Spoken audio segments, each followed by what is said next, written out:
Alright, hello, welcome back. Part 3, no introduction necessary, let's do it. Monster, alright. So this mission, it's like a race mission, there's a time limit. But the time limit is so laughably, like, lenient that it's not really a problem in speedruns, but obviously you still want to go fast. What is there to say about this mission, actually? I don't know, you kind of just drive through all the markers with a monster truck. The only vaguely interesting thing is that the monster truck's mechanics, like it doesn't have a handbrake. Instead, oh, drove into a tree.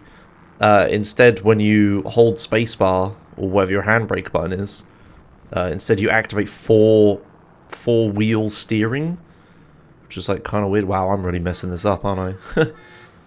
That's definitely some time loss. Whatever.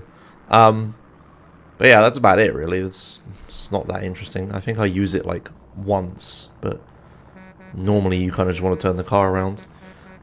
This hill here, I'm like, there's this crest here, and this goes sharply up, so I'm like driving around that.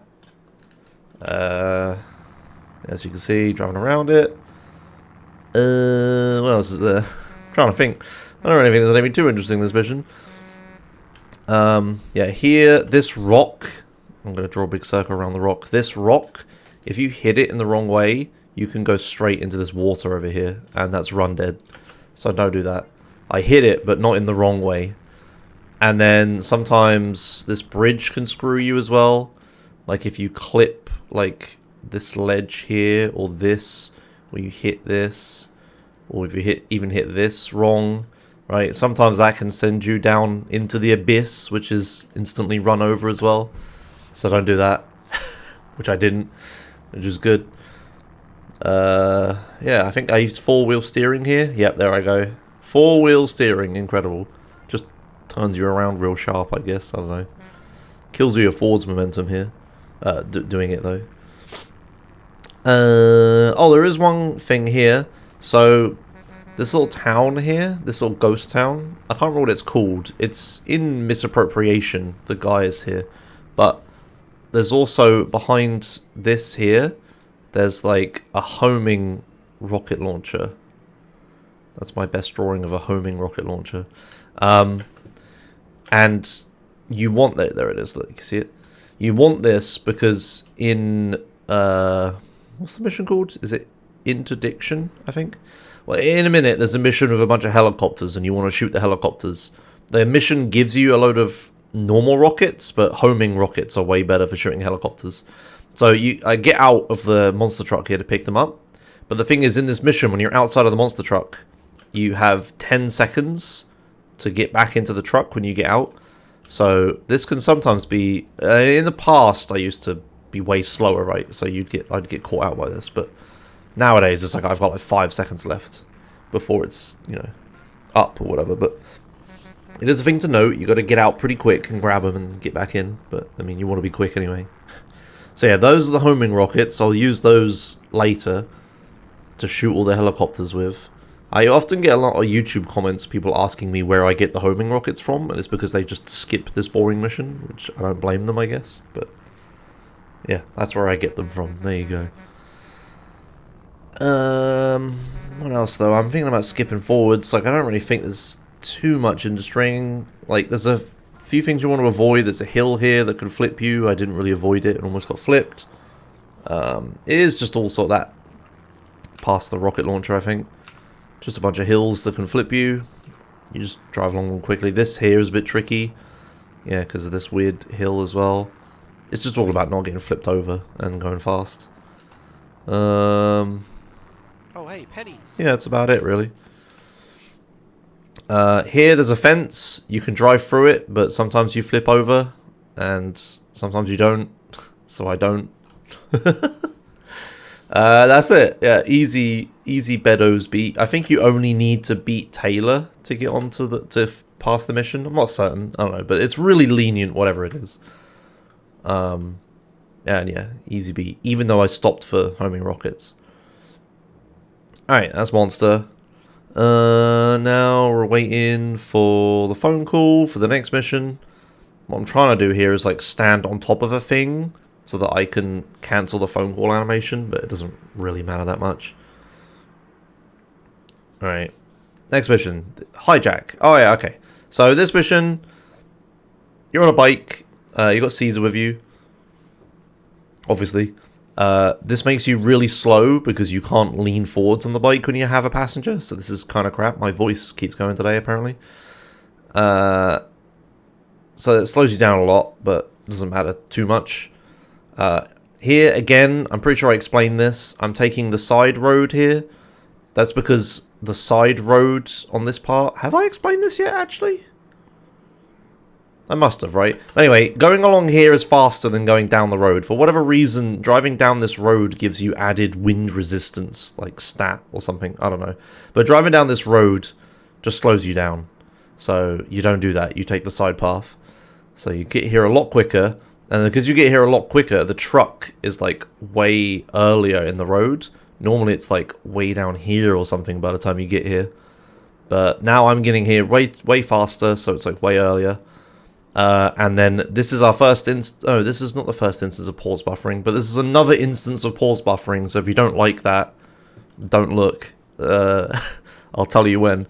I'll have the sound on so you can hear it. But yeah, basically, there's like you've got the truck cabin, right? And Caesar needs to jump into the truck cabin. And there's like I don't know if you can do it on the other side, but at least on the left, there must be like some kind of hitbox or something that you have to stay in. I don't actually quite know how it works, but for however it works, you need to stay alongside, so then Caesar does this animation where he stands on both his feet on the back of the bike like this. So if I go back a bit, see Caesar is like sat down on his butt, and then as you get closer, if I slow it down, as you get closer, he starts to climb up the bike like this, right? So he puts his hand on you or whatever and holds the back. That means he's like, you're not in the right place to jump, but he's trying. And then he gets up higher like this.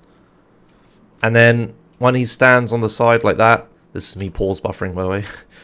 When he stands on the side like that, oh, that's a lot of frames of pause buffering. Okay, there we go. When he stands on the side like that, it means you're in the right place. It says hold your position or whatever. As soon as I'm there, I just start pause buffering, which does that. Again, it's like the grenade thing. The vehicles stop moving, but the timer is still counting down for Caesar to jump in. So you need to hold this position for a certain amount of time until Caesar will jump in. By pause buffering here, I can make it so that you stay in the perfect position. If I didn't pause buffer, I'd have to like hold the position as we drive down the road, right? And that would be like annoying. So it's like way faster to do this. And as an added benefit, it means the truck will stop earlier as well. Because now Caesar is like beating up the driver or whatever. They'll keep driving until they reach like a certain, like, I don't know, time threshold happens.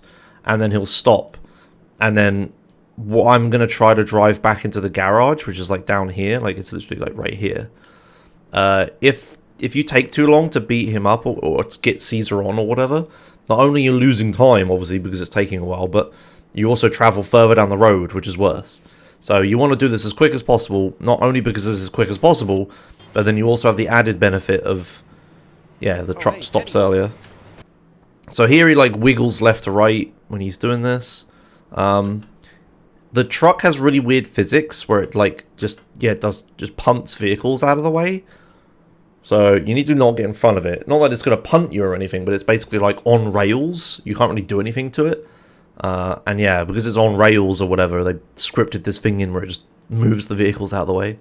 But anyway, here's the thing stopping. I try to get as close to the door as possible while slowing down so that I can like get in it. Get all stuck here.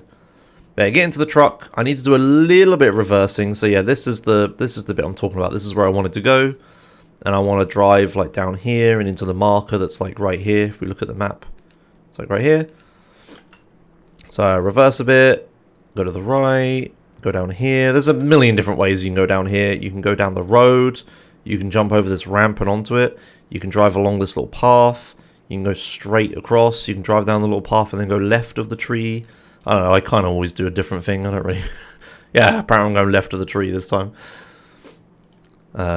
You just don't want to detach the trailer. It's not like an instant fail if I detach the trailer or anything like that, but it's obviously slow, because then I need to reattach the trailer, which takes forever. Okay, cool. So now I'm running to the garage to get the bike. Yeah, this is when I have the Sanchez instead of the NRG. So if you remember in the last part, I talked about how I took the wrong bike. I should be using the NRG instead of the Sanchez now. So this, I think, probably lost me time. It's hard to know because you drive off-road, right? But here I'm driving on-road, going up this little broken bridge again to jump onto this bridge. It's like the fastest way up it. And then that taxi takes me out. Ooh, this looks like some good time loss. That's some good old-fashioned time loss. Nice. But yeah, I'm supposed to have the faster bike here. It's faster on road, but yeah, debatable off-road or not. We'll see. But driving down the side bit again. Nothing too interesting, just going really fast. And head back to Torino's. Yep, so here there's like, if I go back a bit, I need to be careful with parking the bike here. So in this bit here, so here's the house, right? And then back here is where the mission's gonna spawn me, and then up front is where the cutscene happens. And if the vehicle is like too close to either here or here, it's gonna despawn. I'm not sure what the exact radiuses is, so take this drawing with a grain of salt. But basically, I want to always park the vehicle to the side of the house, because there's like so many different missions you do here and whatnot. It's just always park your vehicle to the side is what I know. So going over here to park my vehicle to the side of the house to make sure it doesn't despawn. Then run over, start the mission. Yeah, this cutscene starts at the front and then ends at the back. So I just run up to the bike again and away I go. Also, side note, small detail. Your radio is always set to WCTR here. No matter what vehicle you get in. Even if it's one you got in before and changed the radio on. I don't know why. But it always sets it to WCTR. Anyway. I don't know why I need to pause the video to do that. Alright, so Interdiction. Got to drive to the place and do the thing. So, fastest way there that I know of is across this bridge. And then you do a little jump across here. So there's like, say we're looking top down, right? Here's the bridge or whatever, and you've got the ground here. It looks like this, right? So the ideal way is to jump across like that to go like, you know, here's water or whatever, right? And this is the train tracks. Yeah, perfect. I hope that helps. So I'm going to jump across this little gap here. I do it pretty late. Oh, I don't even try it because I'm scared. But I guess because I'm on the Sanchez. But you can jump across that gap and take like a shortcut there. But yeah, taking it a bit slow. Driving down the roads. Ah, here. This is a fun thing. So this cliff here. That's a good view of it. This cliff here. I'm going to drive straight into this cliff and go up it. So if we look at the mini map, the alternative, if you follow the road, is to turn like 180 and go around like this, right? Which is really slow. And obviously, I'd rather just straight line it to the marker. So this cliff here looks pretty foreboding. Like if I drive into it, I'm just gonna get smushed into the wall or whatever. And obviously, I can't really, like this big rock here is obviously shaped like this, I think. Right, like that. So I can't hit that because that's going like that. And then you got all this rock here. Like, yeah, whatever, that's like this. And then you got this cliff here, which is shaped like this. And it's like straight up here, like that. But there is one little triangle here, this triangle here, that is shaped really nicely and it leans back a lot like this. So it's more like, yeah, how do I draw this? It's like that or whatever. I don't know, man. I don't know how to draw that in 2D. But the point is, this triangle here is like a ramp. So I'm aiming straight at this triangle and I'm going to fly up it. So if we see, can you see this triangle here? It's kind of hard to demonstrate. But this triangle, if I go here, if I go into this area, I drive straight into a wall and just splat or whatever. But like right here, Yeah, it's a little up ramp. So go up the ramp like that. Perfect. Just fly straight over it. And if we look at the minimap, skipped like all of this crap here, which is good. And then this is downhill, so you can just cut straight across it. And then just land down here. And voila. Into the marker. So here there's some rockets. These are the rockets they want you to use for the mission, but I got the homing rockets earlier, so I'm not gonna. And there's a bunch of vehicles there they want you to use, but again, I'm not gonna. Screw that. Just drive straight to the marker, up the hill. You go up this hill quite a fair few times in the run, actually. Up we go. This bit here is a little awkward to get up as well. This little... Again, it's like... If I drove into this, probably wouldn't go up it. But then all of the stuff here is like fairly smooth to go up. But this is like a straight down drop or whatever. I think I end up messing this up, yeah. So I could barely get up this, see? And then into this marker. Okay, so a lot is about to happen here. So in this mission, there's 1, 2, 5 helicopters that spawn. And you need to defend a friendly helicopter from them. 2 spawn at the start, and then when you kill one of those, another one spawns. And if you kill the second one, another one spawns, etc. But I'm going to shoot them in a very specific order to do this as quickly as possible. So if I go forwards, so I'm replaying again for speed. Get into the marker. So there'll be a cutscene of a helicopter. Or whatever. Yeah, cutscene. Right, as soon as I spawn, here's the situation. So we've got friendly helicopter here, and 2 helicopters on the north of it, or whatever. So I'm going to switch to my homing rockets as I turn around. And I have a choice between this helicopter and the other helicopter over here, or whatever. I'm not going to shoot this helicopter first, because the way the pathing works is that the helicopters do like sweeping circles around your helicopter. So this one's going to go like this, and then like this, and then like this, or whatever. Like that, something like that. It's kind of random how it works. But they do just like sweep past the helicopter. So if I shoot a homing rocket at this one, it's going to fly out or whatever, and this helicopter is going like this direction. And it's going to fly straight past my helicopter. So if I was to shoot a rocket at this, I just shoot my own helicopter, basically. Because this one flies over the top of my helicopter, and then the rocket just hits my friendly helicopter. So what I'm doing instead is I'm going to shoot the left one here. So I instantly shoot the left one, and this one's just like dawdling or whatever. It doesn't sweep. So we shoot the left one as soon as it locks on, like that. And then I turn to the right. And you see, this is what I'm talking about. This helicopter is flying past my friendly one. So then I'm aiming at this one now. And by the time I've locked on, I can shoot again. And it's free of the other helicopter. Meanwhile, the first one's died. The first one's died and another one spawned. And then that one blows up.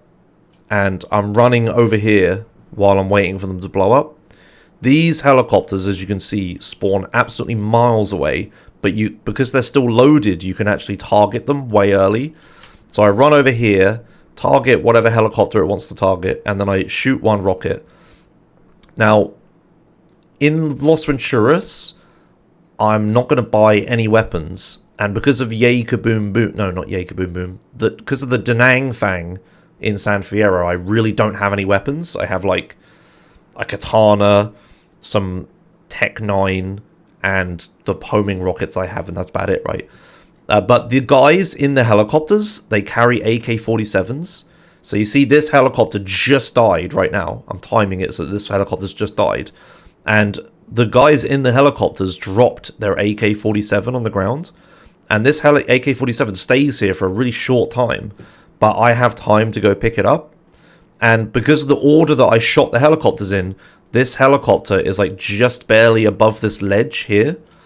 So the AK-47 actually lands on this ledge. Otherwise, if it was like over the ledge, it would have gone way down here where I couldn't have picked it up right. But this helicopter just died while it was still above this ledge, and I can run over and get the AK-47 ammo, and this is enough ammo for the rest of the run. So I picked that up. I switched to the homing rockets before I picked it up, so I didn't get switched weapon. And now you see, here's the rocket I shot, and it's still like chasing this helicopter. But I'm gonna shoot at it again because it's just the first helicopter I saw. Turn around and aim at it. Now there's also another complication here. My Sanchez is here, right? You can just about make it out here. Do you see it? If I were to just turn this way and aim, you aim at the Sanchez because it's the closest flipping vehicle, and it's really annoying. So I have to aim at this helicopter before it manages to fly over to here. Otherwise, I have to do some janky like side of the screen crap to get it to work. Anyway, I shoot at that one, and then again, I quickly turn around and aim at this one before it has a chance to get behind my Sanchez.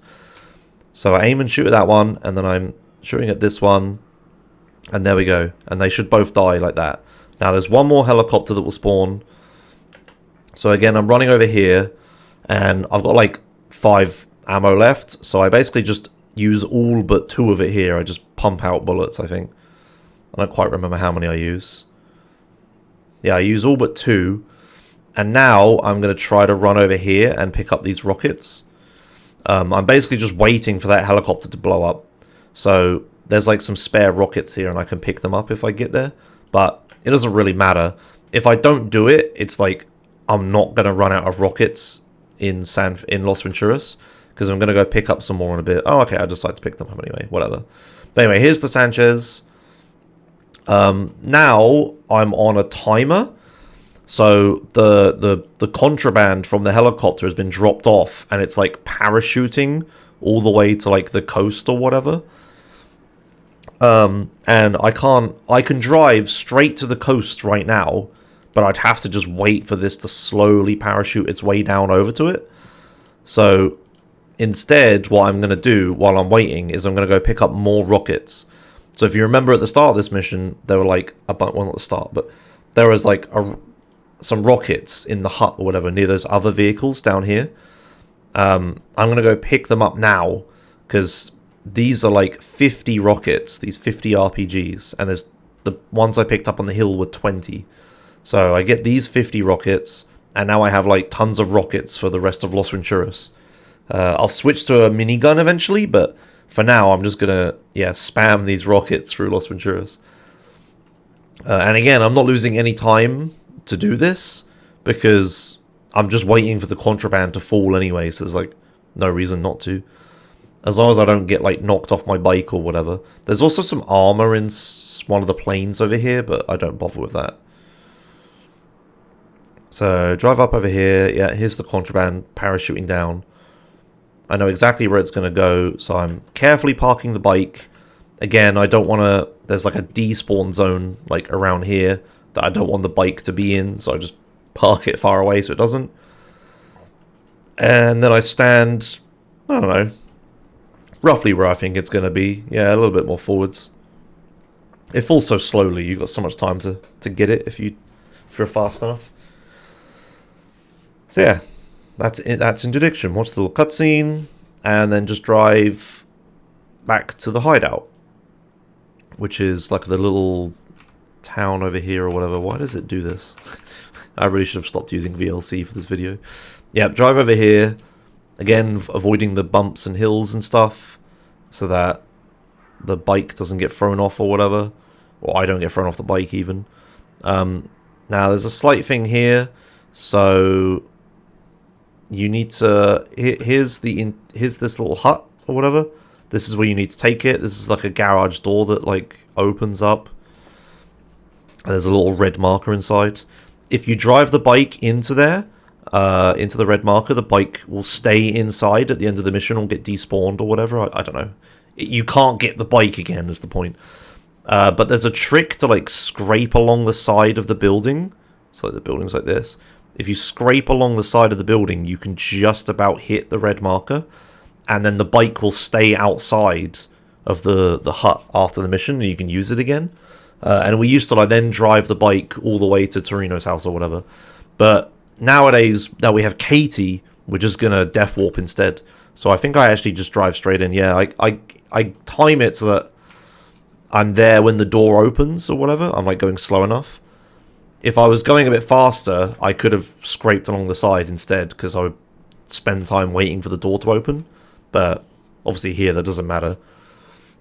So I just drive in, and then again, like earlier, like in Badlands when I was death warping there, there's like imaginary lines around like your distance to the hospital.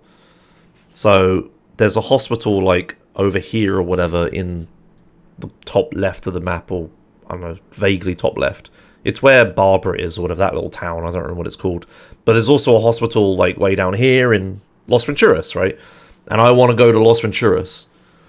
Not Los Venturas, sorry. No, that's wrong. Not Los Venturas. I wonder where the line is then. I don't actually know where the line is. But anyway, there's a hospital in the desert over here and another one over here. I don't know where either of these towns are called. But I want to go to this one. So I could just death warp as soon as I pass the mission. So as soon as I drive into here, I could turn around and death warp on this building, right, with the rockets I got. But then I would go to this hospital over here. So I've got to run across the road, vaguely over this way, and then blow myself up facing the other way. So I'd go this way. Otherwise I'd fly the other way, right, in the explosion. And yeah, and then just teleport to the Panopticon or whatever. I don't know, wherever the hell this is. Yeah, and then just steal the first fastest vehicle I see and drive over to Torino's place.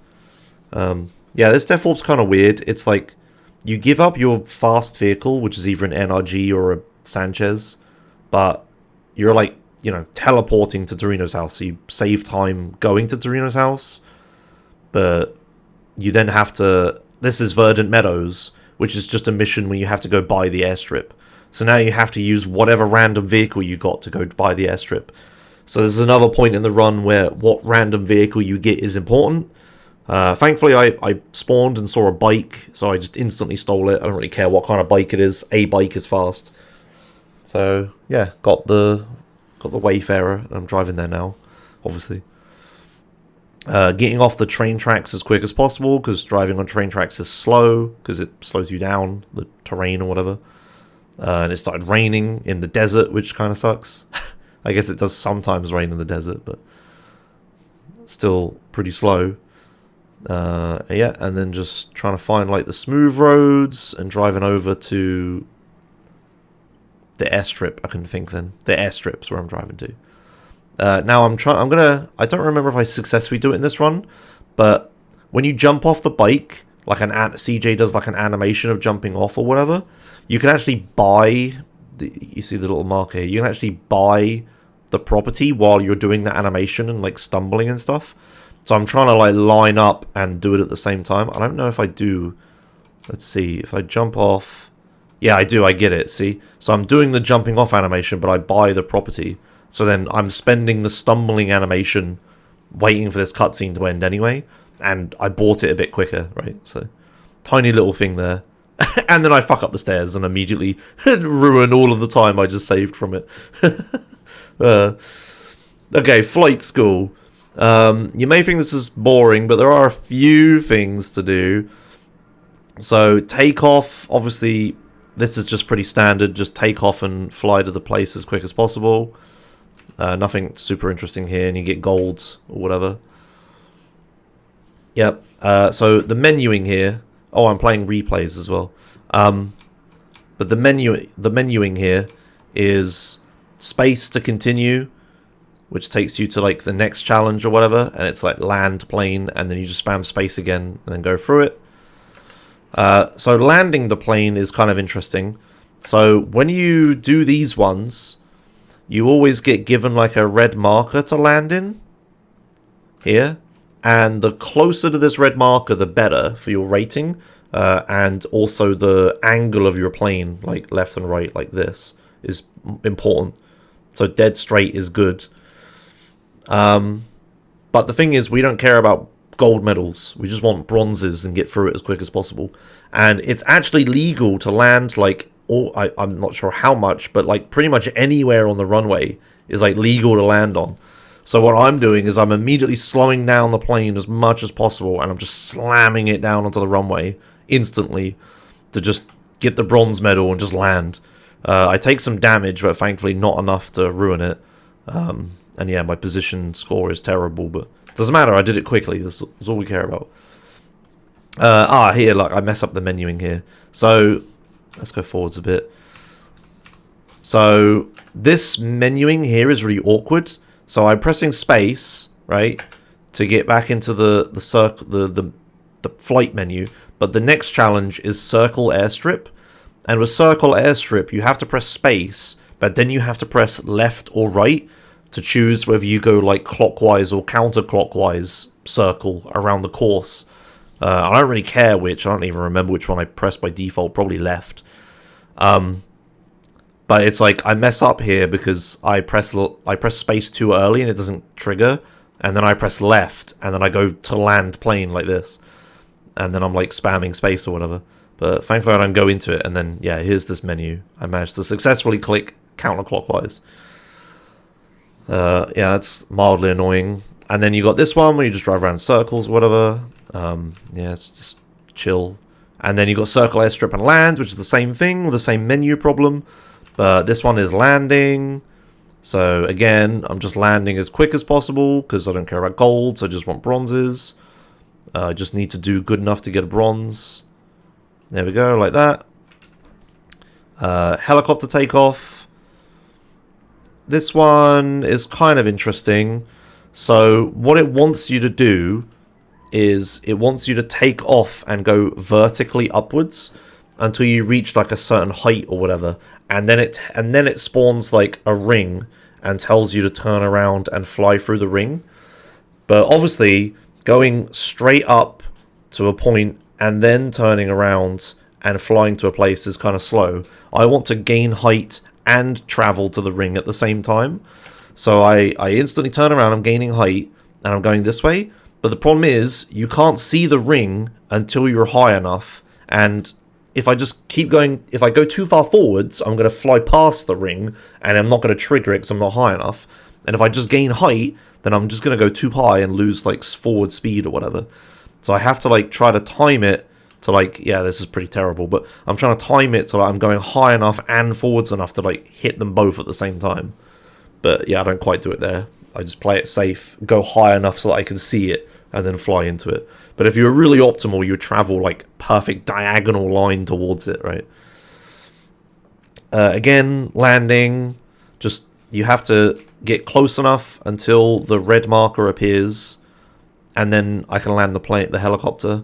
So I fly forwards until I see the red marker, and then just instantly like stop. I'm completely ignoring the subtitles and just doing whatever, because I know what it wants me to do. Bronze again, doesn't matter. Right, destroy targets. So I instantly switch to first person and just fly forwards. People have different strategies for this. I'm going to use rockets. Some people like to use miniguns, but I'm just going to use rockets and just time my rocket shots. So just lining up, flying forwards, shooting these three things like that. And then as soon as I fired the last rocket, I instantly start turning to the right. So if we look again, rocket here. I set several rockets to that first one. As soon as I know I've hit that one, I'm like spinning around. And then I'm heading for the two cars that drive around. I switch to third person so I can turn around, and then switch to first again so I can shoot. And again, I'm just like, I know that these guys, they drive around in like circles. I don't know their full path, but I know that they at least do like this much or whatever. And this guy does like this. So maybe it's just a big circle they do. I'm not really certain. I only know the first few seconds because that's when I blow them up, right? But I know where they're going to go. They do like a circle. So I aimed, if we go back, I'm like pre-aiming at the guy. Let's have a look. So here, look, I know he's going to end up over here. So I'm like aiming way to the right and then shooting. And then I've already shot, and then I'm like going to aim at this one, like over here. Or not, just aim directly at it. Oh, it's going really slowly up the hill, I see. Yeah, okay. It's hard to like, it's hard to, one, remember what I do in the run, and two, know what to do without actually being the one doing it, because it's a lot of muscle memory, right? So sometimes I say something and then it's not actually right. Because, I don't know, I just muscle memory it. Okay, and then again, land on the runway as quick as possible, but I do have to make it face straight. Because again, the rotation is important. So I have to face vaguely straight, or it's not going to be good enough even, you know, even with landing this far out the marker. So have to land straight, but that's about it. And loop-to-loop, I just go into first person, hold W. You do need to tap down at least once or twice, because otherwise you fly like through the top or whatever. I don't think I'd actually do it here. No, I get away with it. But yeah, I mean, there's nothing really that interesting. Just hold down and then stop and then pointing straight towards it. Just hit it as early as possible. And then the next one's just the aileron roll. Again, yeah, here I go. I had to go down because I'm going too high. But just aileron roll. I'm using first person so I can see exactly where I'm going. Yeah, like that. Good. Gold. And then parachute onto target is pretty simple. I just hold W until... You see when the clouds disappeared like this? My reference is when the tip of your marker on the minimap, when it gets in line with like this line here, or maybe a tiny bit earlier than that, that's when I pull the chute. Yeah, so it's a bit earlier. So it's like, whoopsie. So it's like, yeah, I'm a bit early here, but just somewhere around there. Like in between these two lines, I guess, would be, yeah, where I would do it. Anywhere there. So as I'm skydiving, I'm just holding forwards as quick, like as much as possible. So I skydive as quick as possible. And then when I reach that point, I just pull the parachute and then I just modulate like leaning and not leaning to make it to the thing. And again, don't care about golds. I just want to get bronze and get on my way. So I just land like right at the edge of it is the goal here. Like that. There we go. Good. Silver still, whatever. And that's flight school. And jump over the railing. And run to NOE. So this is the flying mission. Yeah, get into the plane. So the problem here is... Oops, nice one, Josh. Good time loss. The problem here is I'm stuck in first person again. So I have to... Not stuck, but I'm in first person. So I have to try to sort the camera out while taking off. So... I know where I need to go. It's like straight that way. So there's no like going down the runway or anything. I just fly straight towards it. But you have like the plane carcasses around. So it's kind of sketchy. But there's a bit of a gap there you can get through. And then you've got the whole SAM sites over here that will shoot like rockets at you. Or me.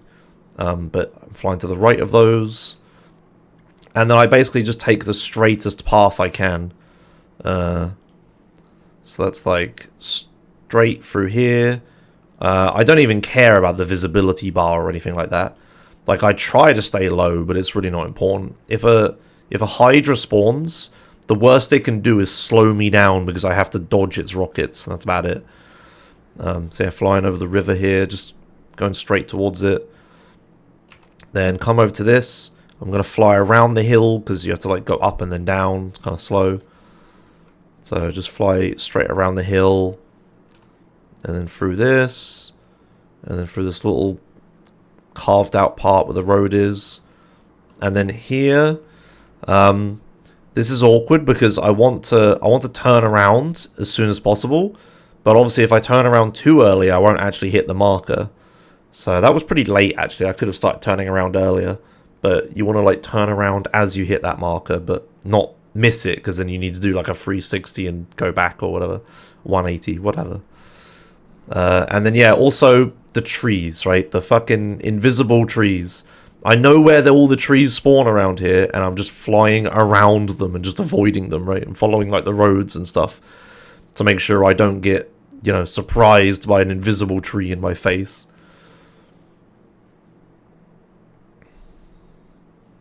Okay, flying even more.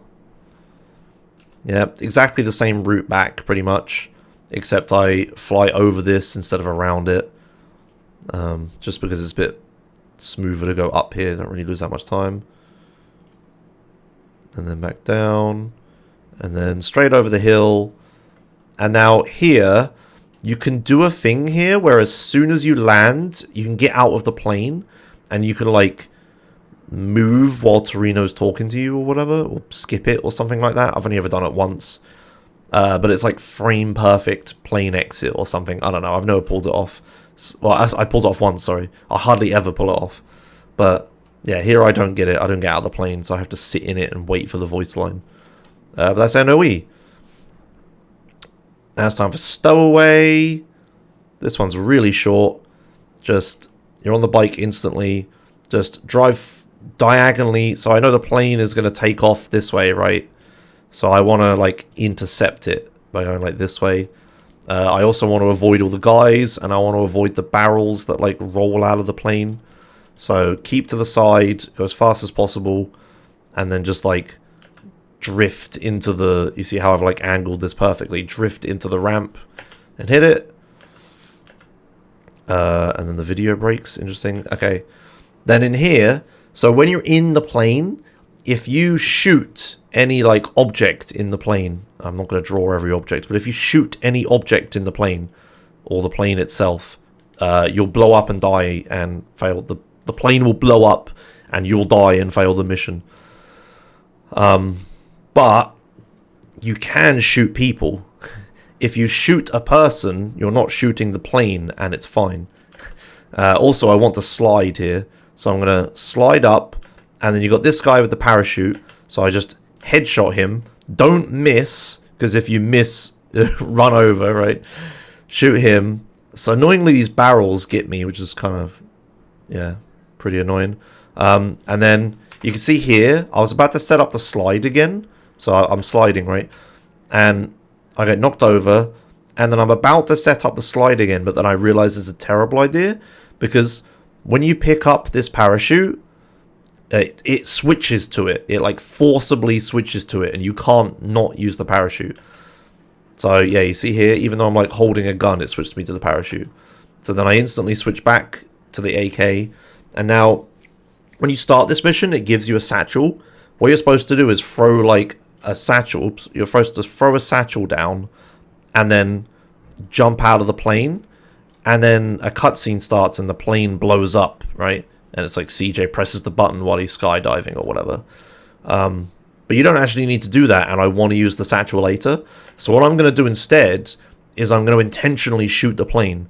So I slide all the way to the back, right? And right before I'm about to fall out, there it is, I shoot the plane and then instantly fall out of it. If I skydive out of the plane without throwing the satchel or blowing it up, it's a really slow mission fail animation. So I need to not miss this shot either.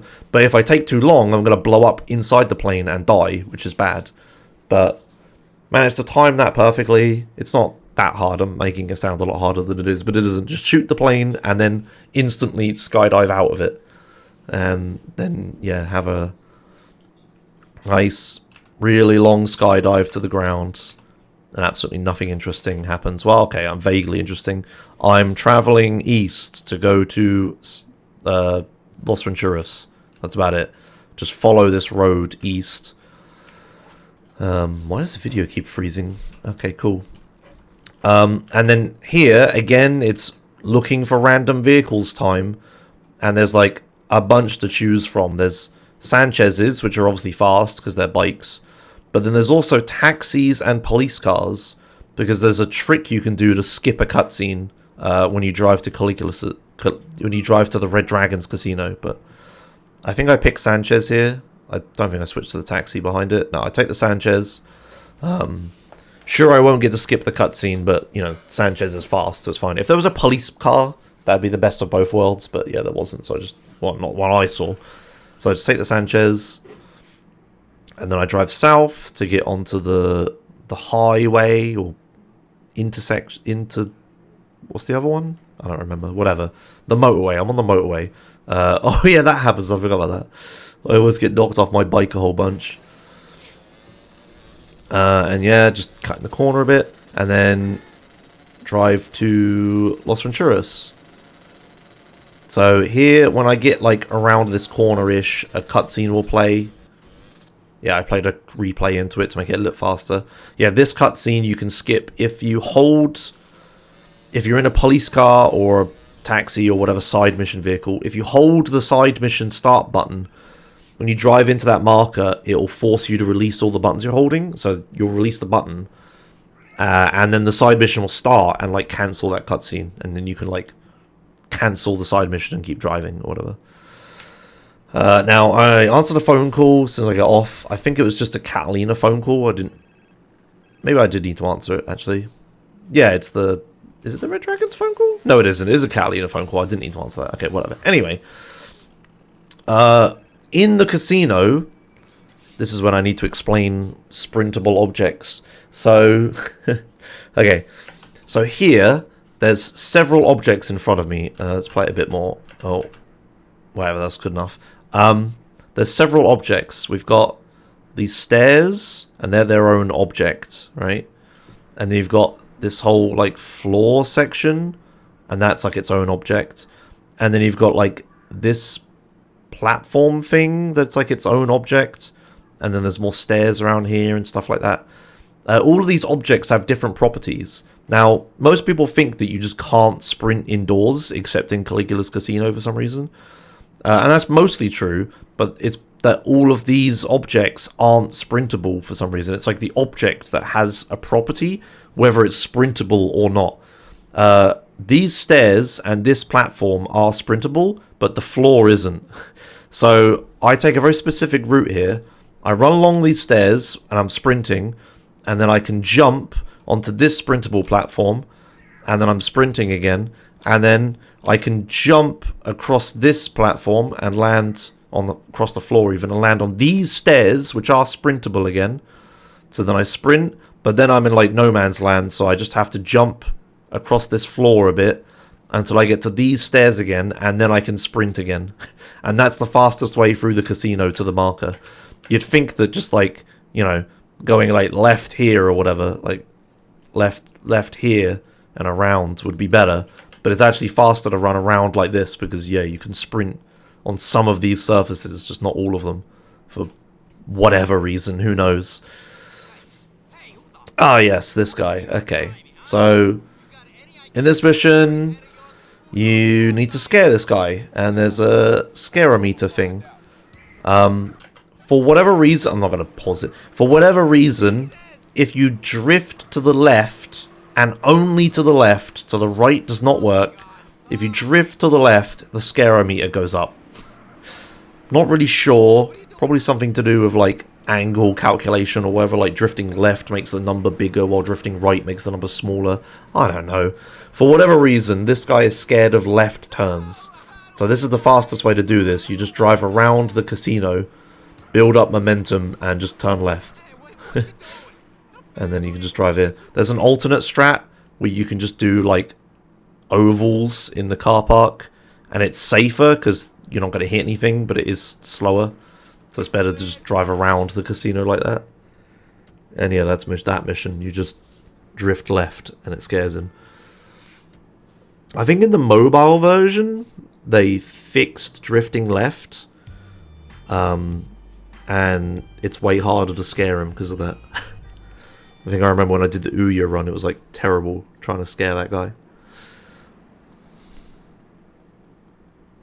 Alright, short throat rest and to the next mission. Again, taking the same path, avoiding all the non-sprintable objects. Like that, very good.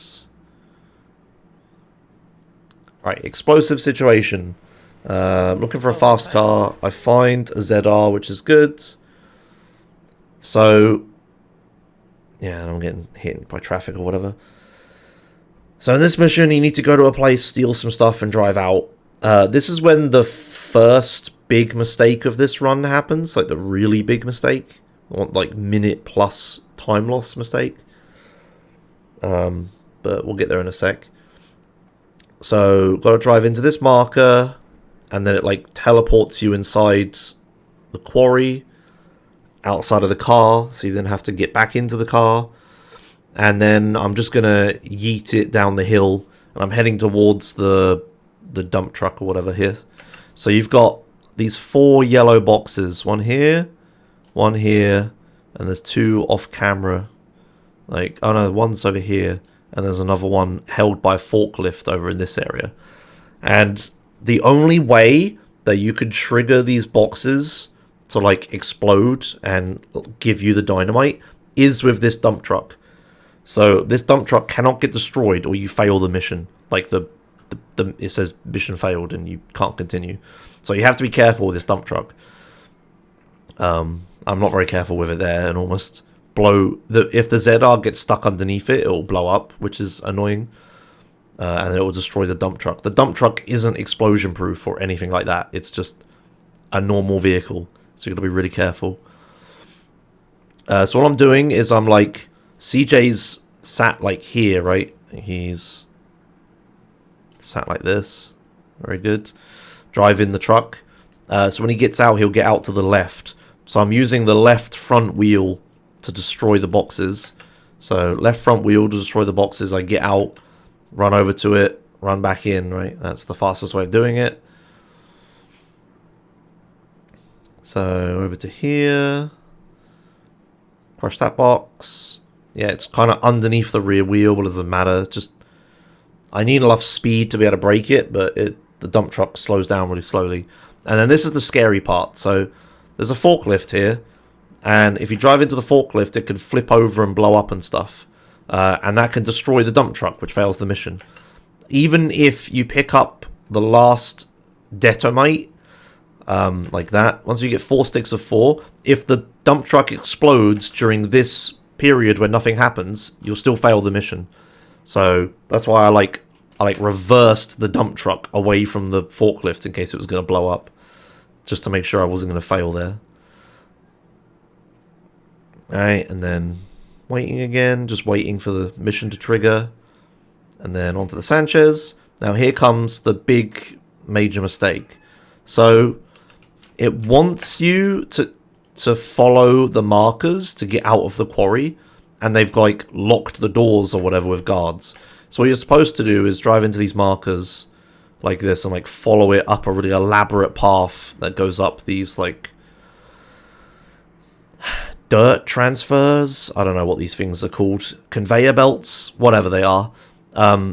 You're supposed to drive up them, but I'm not going to do that. Instead, what I'm going to do is drive around here, and there's several other ways to get out of this, and I do eventually use an alternate, but this is the fast way. So what you're supposed to do is this section here. You've got like this cliff here, and then this cliff like this, with another little cliff behind it, like that. And then this is, like, fairly steep, like this. This is, like, really steep. And then this is, like, fairly steep here as well. The plan here... Oh, and then, like, yeah, it goes like this here and whatever.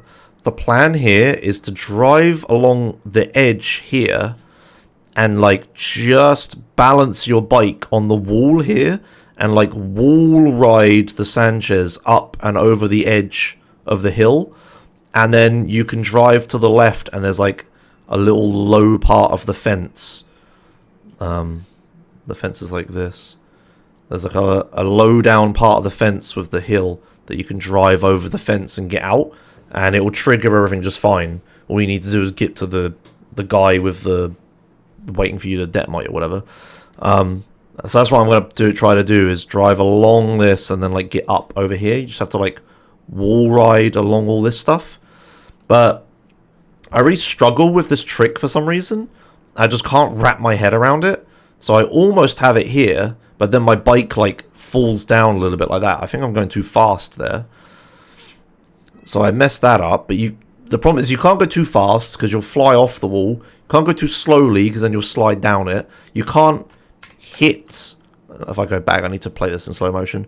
You can't hit the side wall because then you'll like bounce off of it. So I have to like... Right here, there's like this point. Right here. And there's like another wall here. And then this little seam like this. That goes down. And if you hit this wall, you just bounce off. But if you're too far to the right, you'll just fall down the cliff, obviously. So you have to like really carefully balance yourself through here. But you have to do it decently fast. So I try to do it here, but I'm too far to the left and I scrape the wall. And I sort of don't really get bounced off, actually. But what the hell happens here? Oh, I see. I fly off the... I think I know what's going to happen, and it doesn't happen. So I actually don't scrape the wall too much here. But what I do instead is I'm just too eager, and I just go too far left and too fast. And as I fly over this lip, I lose traction, and then I can't get up here. And I fail it again. Yeah. This is great fun, analysing my fails. Yeah, this is the biggest mistake. Well, this is the second biggest mistake in the run. What do I do here? Too far to the right. You see this seam here? Yeah, I need to be on the other side of the seam, and I wasn't. So, too far to the right, and I fell down. And this is, like, costing loads of time, obviously. Yeah, and then eventually I just decide to go do the old strategy, the backup. So, here, there's 1, 2, and then over here 3, 4 guys with shotguns, like automatic shotguns that will kill you really quickly if you're not careful. I need to kill them, so I'm killing them from a distance with the AK-47 like this. I'm just going to slide past them like that. Yeah, oh, they don't have auto shotguns, they just have regular shotguns. Still, they're scary. So kill those guys, and then run up to this fence, but this fence is blocked, right? The gate is closed, there's no way out. You could do a pretty clever trick here. So you see how the fence goes downwards like this? If you stand here, sprint like 1 step, and then jump, you can gain just enough distance and height to be like climbing over this lower part of the fence. So if I play it in slow motion, I just gain enough height to climb this here. If I was to just jump at this, I wouldn't be able to get over it because it's too high. So by doing like an angled jump like that, I can like climb out. But the problem with this strategy is I need to kill some dudes. You can ignore them, but it's risky. And then you lose your Sanchez, and you have to take the burrito or whatever this is called. And this is slow, obviously. And then overall, this lost me like a minute, maybe more. I'm not 100% certain. But I lost a lot of time here. This was like, yeah, one of the biggest mistakes of the run. Second biggest mistake of the run, I'd say. They're both in Los Venturas, annoyingly. So yeah, I lost a lot of time there. And I'm losing even more time now because I got to drive back on the slower vehicle instead of the Sanchez. Also, I hit that wall, which was really stupid. I knew it was there. I just drove into it like a dummy. And then I get stuck in this traffic jam, which is fantastic. Alright, anyway, continuing on. Let's see. Yeah, I'm just sliding around with this crappy van. So, into the thing, again, sprinting the very specific way, like that. And the next mission is... I can't remember the name of it. So this mission, you need to go to a place and blow up a bunch of machines. Oh, and this is where the Sultan replay is really important, by the way. Because this car is, 1, really fast, and 2, I'm going to need it for the next mission. Anyway, this mission, driving along the motorway, because this is like the fastest way to get there. I end up taking, you take this section a lot. So you've got like the airport, right, which like takes up a ton of room here, like this. And there's lots of stuff you want to do like over here behind the airport or whatever. So there's this section here with this like clover leaf or whatever it's called that goes around like around the airport like this and around this hospital. This is like the fastest way to get over to the west side of Los Venturas from the casino. Is you drive all the way up the motorway and then like along here. And you end up doing this drive a lot, even like going to Caligula's casino. Yeah, so then along here. And then you take a shortcut diagonally across this bit to go over to here. And then there's like a destructible fence here. So I end up taking this route loads. Back in ye olden days, it was like a real pain in the ass trying to drive around Los Venturas because navigating it is like, it's loads of boxes that don't line up and you're doing loads of unnecessary turns and you can't get any speed or whatever. So this is like the straightest, linest speed way through Los Venturas that you can get. And here is this mission. So, got to climb over this fence. Now, there's several ways to like trigger the next part of the mission. there's like this hitbox here, right? It's a box. Well, that's a terrible box, but you get the idea. There's a hitbox here, and if any projectile or you enters this box, the next part of the mission will play. Or if you alert these guards, the next part of the mission, blah blah blah. The fastest way to do it is to just shoot a rocket, because rockets travel faster than you, and you see the cutscenes playing because the rocket's there, and it teleports me over here. A lot is going to happen here, so I'm going to have to do this slowly.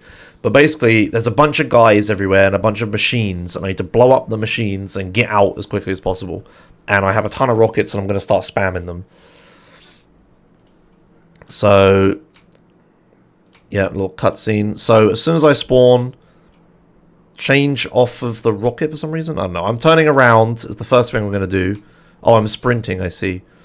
Right, sprint away, switch the rockets once I'm aiming. So these two guys, shoot a rocket at them, like that. Instantly turned. You see, I've like pre-scripted all this in my head. Shoot like there's a guy like here who's running this way with a gun. So I shoot this box, which will kill this guy. There he is. So I shoot here, which kills him. Then there's a guy here, I think, somewhere there. And there's one of the machines I need to blow up here. So I need to aim at this machine, which will blow up and kill that guy. There he is. So then I'm going to keep a tally. Then that's one machine I've blown up. There's a reason I'm keeping a tally. I'll get there. And then up here, there's like a bunch of dudes. Some of them have shotguns. And there's like a guy with an auto shotgun, like running along this balcony as well. So I shoot up here, like right there. There's one of the guys running. And then shoot down here at this machine, which also helps kill these guys. So then, oh, that's one. There's two machines I've shot. Somehow this guy survives. I don't quite understand how. Yeah, here's the guy with the auto shotgun. It's really important to kill him, because enemies with auto shotguns will just insta-kill you, basically, if you don't have, like, full health and armor. So I have to kill this guy before he shoots me, or I'm just dead. So he's priority number one. I get him, he falls over and dies, so that's good. And then sprinting again, and then running over here. And then I'm going to shoot in between these two machines like this, like that. And then I'm going to aim at this one. And then these two machines blew up. So then that's 4. And then I'm going to shoot that machine over there. So that will be... Whoa, I've suddenly forgotten how to draw a 5. 5. And then shoot these two machines. Yeah, so that goes to like 7 or whatever. It doesn't really matter at this point. And then shoot this machine. So that goes to 8. And then shoot this machine. And that's 9, which is all of them. And then I can progress. So then I'm running out. There's a car that spawns on the right. But I'm going to get out before it. There it is. You can see the headlights. And then run away. Now, that looks pretty self-explanatory. Why am I counting how many machines I've destroyed? That's because in this mission, there's like... There's a bit of scripting that keeps track of how many machines you've blown up. And triggers certain things when that happens. So... How do I do this? So once you've blown up 3 machines, a guy will spawn with a shotgun outside. Right? He has big, scary shotgun. Rah. And he spawns outside and will fuck you up, basically. Once you've destroyed 5, that's not a 5, 5 machines... the car will spawn, and they'll come and try to kill you, and there's like 4 guys in the car. And once you've killed, I think it's 5 anyway, that number might be right, might be wrong, but 3 is definitely right. And once you've killed 9 machines, then yay, you did it, right? You can leave. So there's like scripting that keeps track of how many machines you've blown up, and then do certain things during it. Now... if you pay attention here, so let me go forwards a bit. I don't really look, do I? Oh, this is a bit awkward. The guy that spawns is supposed to spawn on top of this ledge. A man will spawn, like the third man will spawn with a really scary shotgun. And if you try to run out, he'll just insta-kill you. And it's like terrible. Like if I was here and he was there aiming at me, I'd be dead right now. But there's like a weird quirk in this mission. And if there's any programmers listening, they'll get what I'm saying. But the way the mission detects checks how many you've blown up is kind of flawed. So they check if you've blown up, I don't know about 9, but for 5, for spawning the car, they check if you've blown up greater than or equal to 5 machines. So if the car hasn't spawned and I've blown up 5 or more machines, the car will spawn and it will like drive, you know, out here or whatever and come shoot you. But the man only spawns if you've killed exactly 3 machines, right? Do you see where I'm going with this? The mission checks if you've destroyed 3 machines, and if you have, it spawns the man. But it checks if you've destroyed 5 or more machines before it kills the car. Now, if you refer back to the number of machines I've killed, I never killed 3. I went 1, 2, 4, 5, right? So if we go back here, I specifically shoot 1 machine here, then I kill these guys. Then 1 machine here, so that's 2, and then I kill that guy. And I'm very careful not to blow up this machine here. And then I run around, and then I blow up these 2 machines on the same frame. I've never destroyed 3 machines, right? I went 1, 2, 4, and I never blew up 3. So the man with the really big gun never spawns. Yeah, that's my best gun drawing. There you go. So that was a really little minor thing, but that makes this mission way better. Because dealing with that guy was such a pain in the ass. He like spawns here with the auto shotgun. It's like you can kill him, but if you're stood at the front and you just shoot 3 machines and then he spawns, he just kills you. The car isn't that much of a problem because I'm faster than it.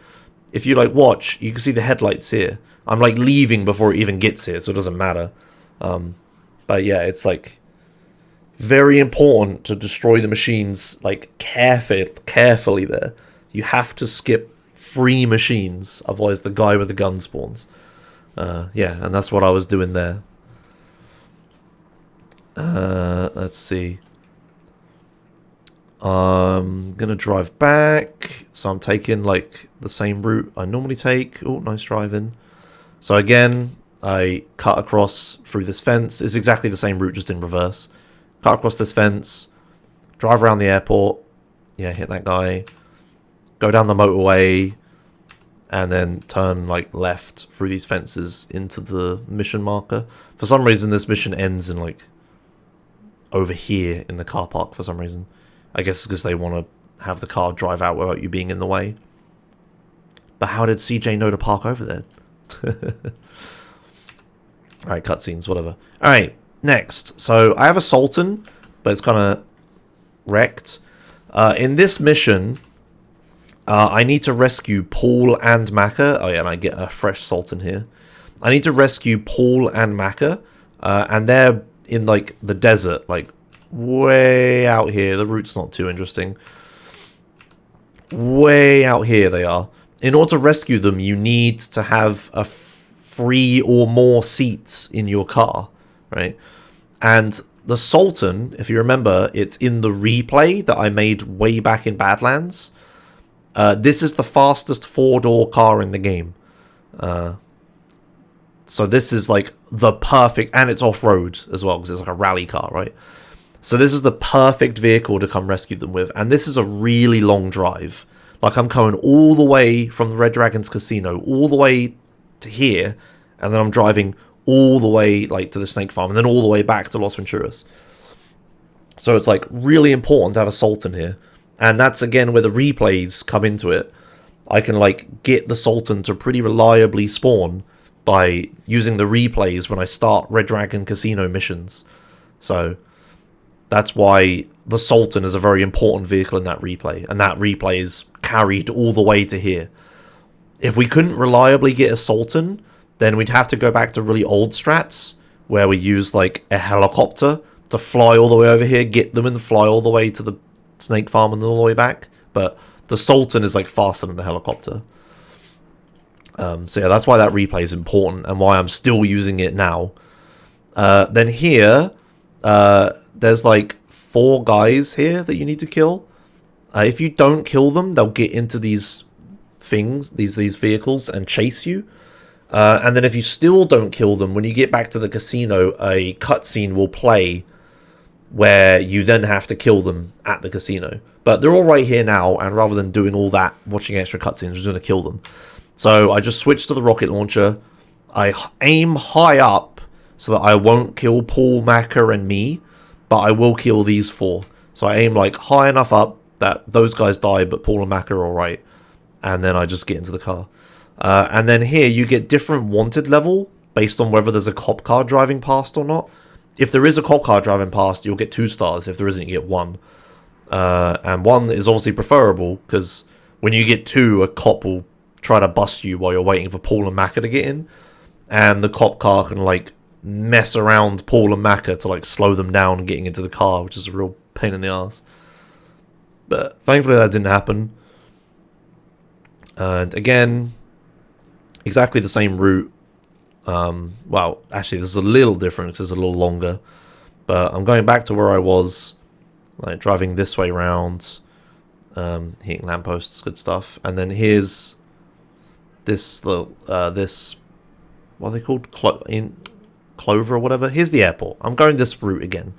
So I'm driving around the airport and around the hospital and all the way to Caligula's Casino. And then a funny thing happens here where the car keeps rolling if you play the replay. And you can run them over, but it doesn't do anything. But it's kind of like that sweet mission way back in Grove Street. So then here I'm waiting for a phone call. So I'm going to just turn the car around and move it out of the despawn zone because I want to use it for the next mission. And then wait for the phone call. If I don't do that, the car's going to despawn as well as be facing the wrong way. Then here, Caligula's Casino, you can sprint through. So, just sprinting. There's also a weird thing here. If you play a replay going into this marker, the game will crash every time. So I can't play replays into Caligula's missions. And let me tell you the countless times that I've played a replay walking into that marker. It's really hard to fight muscle memory when you've learned to, like, play a replay into every single marker except this one, right? It's like really difficult to like not do that. So sometimes I can crash the game there through being a big dummy.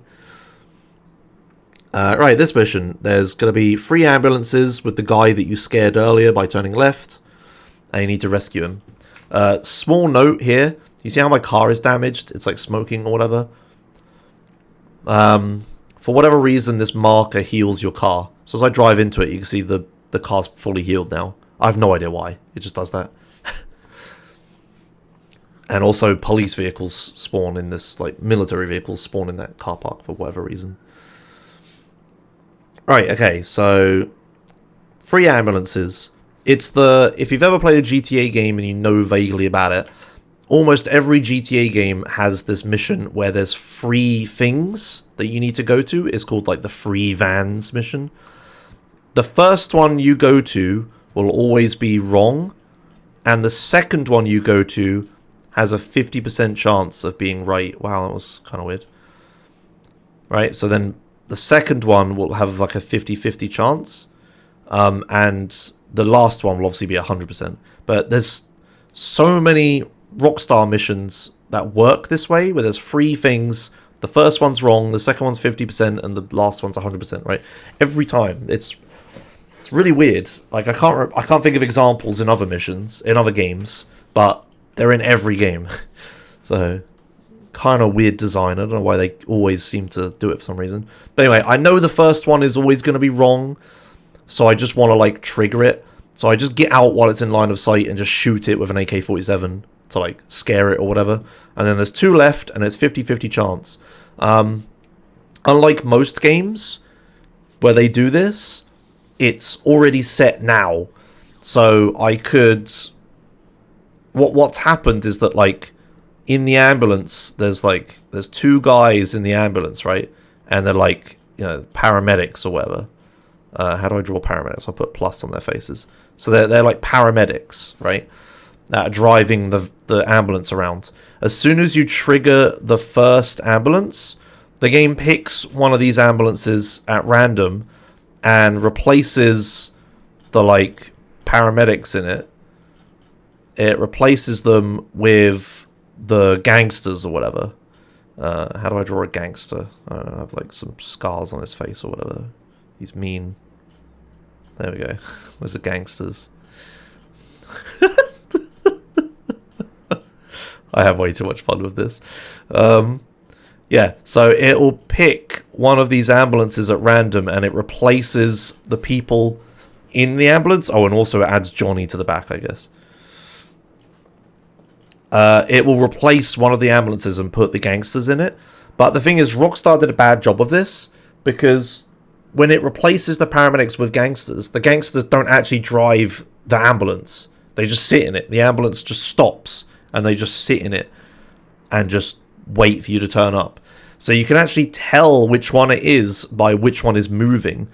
So in ye olden days, what you would do is you would pause. You'd put like one of your custom player markers on top of one, drive for a bit, then pause again and see if it's still on top of the marker. If it was, you knew it was that one. If it moved, you knew it was the other one.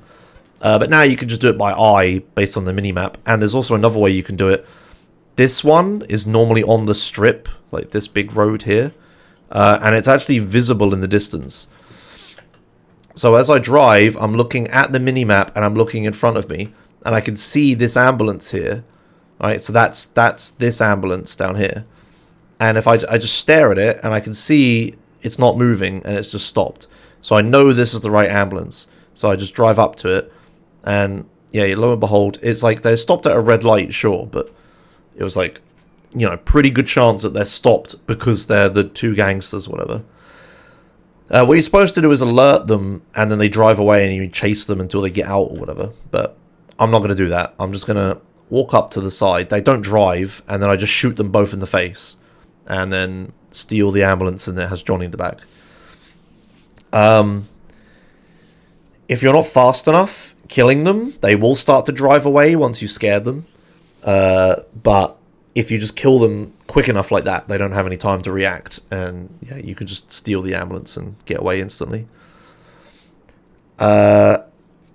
There are enemies that spawn in this mission to chase you, but so fast that they don't really matter. So again, same route, same thing. Drive around the airport, past the hospital, through the fence, along this road. Here's the factory I was just at. And then go around and into here. Hooray. Then, fun fact, for some reason, this ambulance is either really high health or explosion proof. There was a little preview of why I know that, because at the end of this mission I want a death warp. So I instantly get out and then just shoot the ambulance with a rocket launcher, and then I have to shoot the floor, because I don't know why the ambulance just doesn't blow up. I don't know if it's, yeah, explosion proof or has loads of health. I don't know which. But just death warp to the hospital, just steal the first fast vehicle I see, which in this case is a police car. But yeah, I don't have to answer any phone calls here, so it doesn't matter that I stole the police car, thankfully. Okay, you can't get phone calls while you have wanted stars. And then I'm just going to drive to the casino. Alright. Yeah, avoid that car, whatever. So yeah, I could have taken the ambulance to have like a consistent vehicle here. And having consistent vehicle is better than having to have a random one, but police cars are pretty common, so it's fine. And yeah, I get one. So again, not playing a replay here, very important to remember that. Right, meat business. As I move the microphone, sorry. Meat business. So in this mission, this is another fun one with the rockets. You have to take Rosenberg to a place and then kill a bunch of dudes, which is what I'm going to do. Also, I'll explain the fun fact in a minute, actually. But yeah, I learned something about this mission. Well, I don't learn something about this mission. I learn a bad thing about this mission because of the police car here, but that's alright. So yeah, go in. Again, I don't know if I explained this or not. I don't remember if I explained this in one of the previous episodes, but when you're walking into one of these yellow markers, you can actually change weapons. So you see I'm using the Tech 9 so I can sprint, but I want to be using the rockets as I go in. So as I'm walking into the marker, I'm like changing. You see I'm holding the AK here, and I like change to the rocket launcher when I'm going inside like this. So as soon as I spawn inside, I'll have the rocket launcher. And then yeah, this is going to be another fast-paced thing. So just like the factory, I have a bunch of preset positions in my head where I want to shoot the rocket, and that's where I'm going to just shoot it really quickly. So we're going to have to go frame by frame. So as soon as I spawn, just instantly shoot to kill the guys in front of me. So just shoot like the ground there to kill those 3 guys. Then a guy is going to jump through the fire, so I'm shooting at this pillar to kill him. And also finish off these guys like that. And then run over to here and then shoot this to kill these 2 guys. And then run through and then shoot these guys. A thing I should note here is that this hasn't really come up yet in the run, but you can shoot projectiles. So the rockets and grenades, they can be shot by bullets, and if that happens, they'll like ricochet off. So this guy is shooting at me. If I like aim the rocket right at him, it's a very high chance that he's going to shoot the rocket and it'll fly back and hit me and, you know, probably kill me or whatever. So I'm being very careful to try to shoot when they're not shooting and also not aim directly at them. So I'm aiming here, which also kills, like, you know, there's another guy here or whatever. But it also has the added bonus of not having rockets propelled back into my face and killing me. So shoot there to kill those 2, jump through the fire. Then there's like a ton of guys here. I don't know how many. There's like loads of guys here. So I'm just like shooting the ceiling and the floor to try to kill them like that. Now there's all these guys here are dead.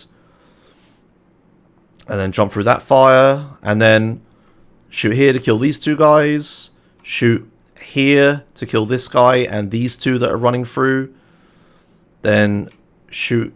I can shoot here to kill both of these, but I know what I'm doing here. So I shoot up here. There's guys in here that I'm trying to kill. So I shoot up here to kill these guys. There's like 2 guys here. And then this guy's not dead, so I turn around and again shoot in between these 2 to try to kill them. I don't do a very good job of that. Oh, he does die eventually. Then this guy, I kind of messed this up, that's unfortunate. Then this guy, and now there's like 2 people left on my map.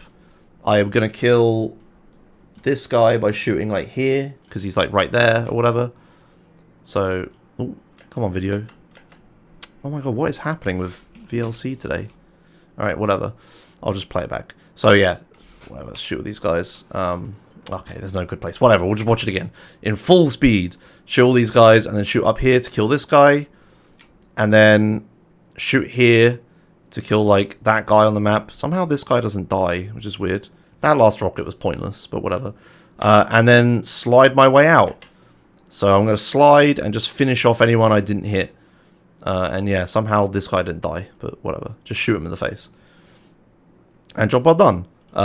Yeah, I can't really point out where everyone is, because there's just so many guys, and they all run around, and I'm not exactly certain where they are.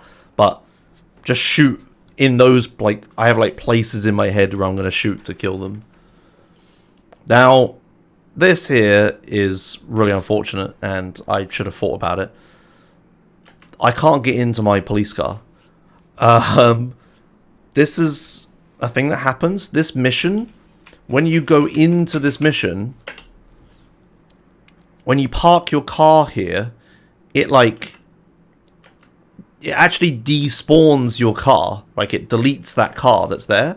But when you leave, it tries to create an exact copy. But it doesn't do a very good job of it because it misses some details. So you can see, it looks exactly like my car, right? Like, it's even got the bent hood and, like, the broken windscreen or whatever. So it's got the same damage. So they copied the damage over to this car, but what they didn't copy was a like bool in the car, like an on-off thing that says whether I've gotten into it already or not. So if I'd already got into it, it would have been unlocked 100% of the time.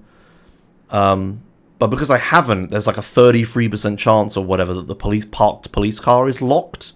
So I can't actually get into the police car. This also happens with ambulances. When you first get into an ambulance, it heals you a little bit.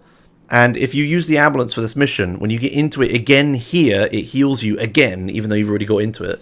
And then taxis, when you get into them, give you a bit of like money, because it's like the change in the cab or whatever. Again, that happens here, stuff like that. But whatever percentage chance it is of this police car being locked when it's parked, it is. So I can't actually get into the police car, even though I already have.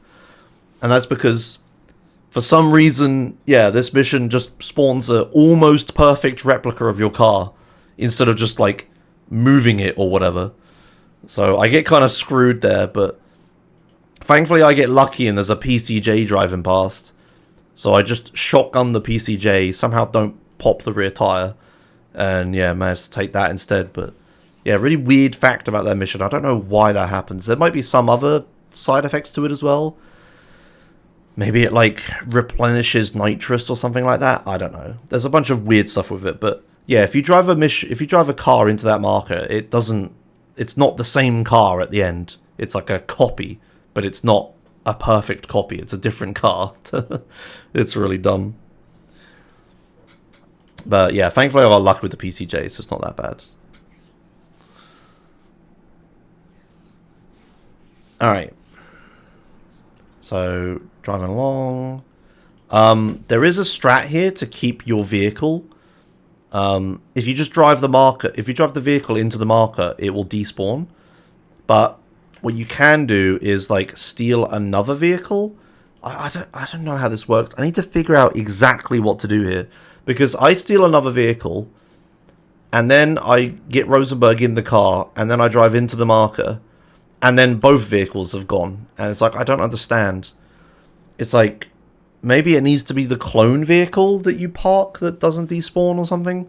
I don't know, but there's some way to make it so your vehicle doesn't despawn there, but I didn't do it because yeah, I'm an idiot who doesn't know what it is.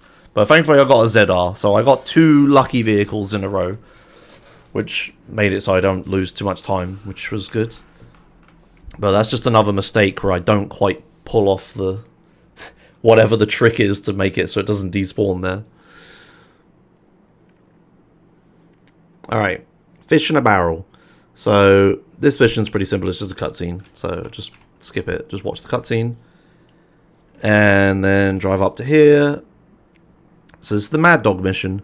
I should say that I think I parked the car carefully here. No, I park it completely in the way. Never mind, whatever. Yeah, I have to answer a phone call. Now, Mad Dog. So in this mission, obviously he's going to jump or whatever. Need to save him. So just sprint over to the van thing as quick as possible. Walton, I know what this is called. Drive over, just hit the marker as quick as possible, because it will rotate the vehicle anyway. Now, he walks, I don't know why I'm pausing, he walks back and forth here for a like somewhat random period of time, but it's like long enough that I can turn the car around and line up again facing the other way, because at the end of the mission I want to drive out that way, right? But yeah, you basically just position under him until he jumps. There's not really much more you can do. Then here you got to be careful, because if you damage the car, you're going to hurt Mad Dog, which you can fail the mission with. So just driving straight to the motorway, just avoiding all the traffic, and then driving along the side of the motorway so that I don't hit any traffic. Then there is one scary bit here that you have to do, where to get into the hospital I now have to knock these fences over. So obviously this damages Mad Dog if you're not careful, but thankfully it didn't. And it can also flip the truck over, which would fail the mission and stuff like that. But I get away with it, everything's good. Now, switching to the ambulance, that's because the ambulance is like way faster than the Walton, and it's actually worth it to switch. So doing that and driving to Caligulus. So parking the ambulance over here, answering a phone call. No, okay. I know the route. And again, not watching a replay or the mission will, the game will crash, which is unfortunate. Right, free fall. Time for like one of the worst missions in the game. Wait, why did I park the ambulance there? I'm going to use the flipping the FCR. Okay, whatever. I'm getting confused with like things old me is doing. All right, so yeah, take the bike and drive to the airport. So in this mission, you need to go to a place with the plane and like find another plane or whatever. Oh, that was unfortunate. Obviously, I'm trying to drive through these two doors and they open. And I want to do it as quick as possible. So I'm aiming towards like the center, right? But I'm a little too far to the right and I hit this one. I could have fit through it if I actually aimed correctly at the center of the gates. But alas. Anyway. Driving all the way over here. Okay, I can't really skip forwards. Now, here's the little hangar with the dodo you need to steal. At the back, there's the armor. So I'm going to jump off and get the armor. I can't ever remember if this armor is actually necessary or not, but I'm thinking, yeah, for Black Project. I want it for Black Project, yes. So it is necessary. Okay, so this mission is pretty terrible. It's like my least favorite mission in the whole game. You just fly in a straight line for like 5 minutes until the plane spawns. And now I have to chase this Shamel. And they made it so the Shamel is just barely slower than the Dodo. So you have to get into this ring. But again, it's another one of these where you have to face the right direction. So I need to face more south than north and go into this ring in order to trigger the next part of the mission. But obviously I'm traveling north, right? So I have to like turn the plane around. And then I'm like blindly trying to hit this marker while it's like behind me. And if I can't, and now I've like missed it. Ideally, what you want to happen, if I like draw this, ideally what you want to happen is like, here's me, right?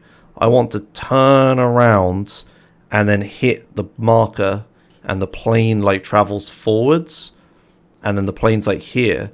And as I turn around, I hit the marker right as the plane turns around. But what I've actually done here is like, here's this. I've gone around and I've like missed it. I've overshot it. But it's like really difficult to aim this correctly. But yeah, thankfully I don't take too long to follow it. And then here's this shit minigame. Not much to it. These guys are immune to headshots. So you just shoot at the body. If you shoot them in the head, they stumble and wiggle about. So it's better to just shoot them in the chest and they do that animation. But I think, if I remember right, they're only sometimes immune to headshots. I swear I've headshot these guys before, but I can never replicate it. I don't know.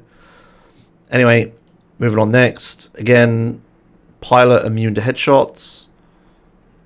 Just shoot in the chest a bunch until he dies. Good. Then fly the plane back. But yeah, that minigame is absolutely terrible, and the interior was like, I don't know, I'm not going to rant about it here, but I hate that mission. Alright. Moving on. Yeah, my throat hurts too much to rant. too much talking. I can't rant about that. This video is too long anyway. Right, so here you just need to land in the airport. So again, I'm just landing as early as possible to trigger the end of the mission.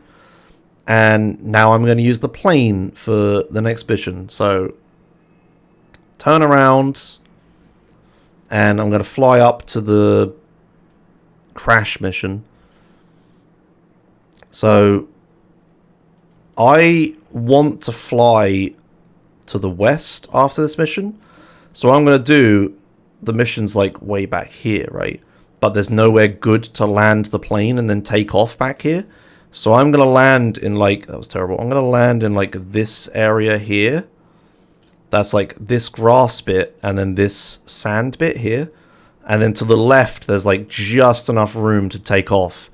The problem is there's this road that runs through the middle of it. So I have to like carefully position the plane either here or here, but not in the middle of the road, or it's going to get hit by other cars. So I'm going to like swing around like this and then try to land the plane here. I think I do a good job of it. Yeah, I'm taking it really slowly. Yeah, you can see these cars like travel at pretty high speed, and they'll just bash into the plane and push it about. But yeah, here's a good view of it. So you got this area here, and then there's this little sand bit here, and then there's this bridge. So I need to like try to take off before the bridge. I can drive under the bridge and then take off, but I'm at the mercy of lampposts and cars if I do that. But I land it really early, a little too early because oh, nice one. A little too early because I have to like sprint all the way to the marker, and it's really far away. I wonder if stealing a car there is ever worth it. Hard to say. But yeah, I'm sprinting all the way. Oh yeah, the train! I forgot about this. This has never happened to me before. A train spawned here. I think it's because I looked backwards there. That's the only thing I've ever done different. I looked backwards there, and then that made the train spawn. Because I'm a dummy. But yeah, here I'm like sprinting as far to the right of the train tracks as possible. Because I know the trains come from the left. And I just barely make it. Look, here it is, look. And I just barely make it past the train. And it's like probably a pretty long train as well. So that was close. And then they start closing again, which is really weird. Anyway, yeah, sprint, pick up the marker, run back to the plane. Here it is. And then got to take off. So again, I'm at the mercy of lampposts and cars. So I like drive along this. Yeah, you can see that the takeoff distance to all planes in San Andreas is really short. It's like comically short. They make all these big runways and stuff, and then you could just take off in like 100 meters. Well, not even that, maybe. I don't know. 50 meters. It's really dumb. But anyway, flying to the next part of the mission. There's a guy. I need to kill him and take his thing. So this is another tricky landing spot. So here there's like this ledge here, and it goes a bit back like there. And then there's like... Remember I got those rockets earlier? There's like a guy here. I need to kill him. There's like a big radius around the guy, and if you enter this radius, he'll panic and then run away. But I'll explain that in a minute. But basically, I'm trying to avoid this big radius around him, so I have to like land on this little ledge here. So I have to very carefully like flare the plane and try to like stall and land on this little ledge. So there's the guy over here, look. So I'm very slowly, carefully landing the plane. Decent job of it. I haven't got much takeoff room after. But anyway, here's the situation. So here's the guy. There's like a big radius around him like this. What you're supposed to do is like follow this road and come up through here, which would trigger him, and then you fight all these guys, and then what he's going to do is he's going to run to this helicopter, and then he's going to take off and fly away, and you're supposed to steal this helicopter and follow him. And there's like this big scripted helicopter chase that you're supposed to do. But I'm not going to do any of that because I'm just going to kill him immediately. But yeah, if you enter this way, he'll like always get away because there's all these buildings and you can't see him. But because I've flown in and I'm like coming around the back, I can like kill him pretty quick. There are other ways, like you can get up these ledges and stuff, but yeah, flying's the best. But because of the big radius around him that triggers him, I can't get too close. So what I have to do is I have to carefully shoot a rocket. There he is. Shoot a rocket like here. Because of the elevation, I can't see the ground under his feet. So I have to aim at like the wall he stood next to. But shoot him. The rocket, when it enters the thing, he gets scared. He starts running, but he dies, thankfully, too early. And then quickly pick up the briefcase. I'm burning or whatever, it doesn't matter. And run away. If I'm too slow here, these enemies actually try to run and pick up this briefcase, and they can do it, and they'll follow his path and get into the helicopter and run away and stuff. And I don't want to sit here shooting rockets forever, so I just have to really carefully pick up the briefcase. I mean, carefully, quickly pick up the briefcase and get out of there. So yeah, really quick mission if you do it correctly. And then I've got like this drop where I need to like gain enough speed to take off. But again, the takeoff speed of these planes is so damn low. It's like comical that I could just take off from that platform like that. Alright. So, flying back to the airstrip. Oh, I forgot a thing to talk about. This mission can only start between 20 and 6. And any other time I can't start Black Project. So, earlier on, like way earlier, like so earlier I don't know if I can be asked to show it. Did I ever save actually? Did I save? Or did I not? I don't know, whatever. At some point I checked the time of day and I made a decision on whether to save or not to try to make it so when I do all these missions, I get here at the right time. Whoops. Because after Don Peyote, which is the one with Paul and Macca, and now, there's no opportunity to save. So I have to get the time of day right for Black Project all the way then. What I can do is like go inside here and save, but that's like really slow. So it's better to save at the casino and make sure I get the time of day all the way right until like here. Anyway, I forgot to mention that. Never mind. So this is Black Project. This is a fun mission. So I'm not going to pick up this armor here because I want to pick it up when I leave.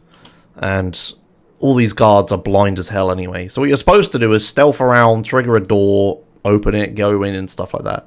I'm not going to do any of that. I'm going to instantly sprint to the backup solution in case you fail it, which is nice that they added, is this little like extra vent here. So this is like the secondary way in, but we always use it because it's faster. So just go in, run past all the guards, I don't see you, slide through this place. You can sprint on some surfaces, like the casino, but it's like better to just slide through it all, and I need to shoot people anyway. And if you remember way back at the start, during reuniting the families, I trained AK-47 skill. This is what it's for. So I'm sliding, and I'm sliding really quickly, and I can shoot at the same time because I have hitman skill. And that's really important for this, because if I couldn't do that, this would really suck. But yeah, I've done that like way earlier, and that's what this is for. So I picked up the minigun up there. So I don't have rockets anymore, but I'm going to use the minigun for like the rest of the run at this point. So I want minigun. Then I pick up that armor there, and then I just start sliding through everything. So jump across this, and then just slide. And I'm just going to take the fastest route for the facility while shooting some people to defend myself. Like this. So you can see I can like shoot and slide at the same time. Now, I get a little stuck here, and I lose the slide. But it doesn't matter, because this is a sprintable surface. Oh, I decided to slide anyway. This here is a sprintable surface. Whatever, I'm not going to explain it.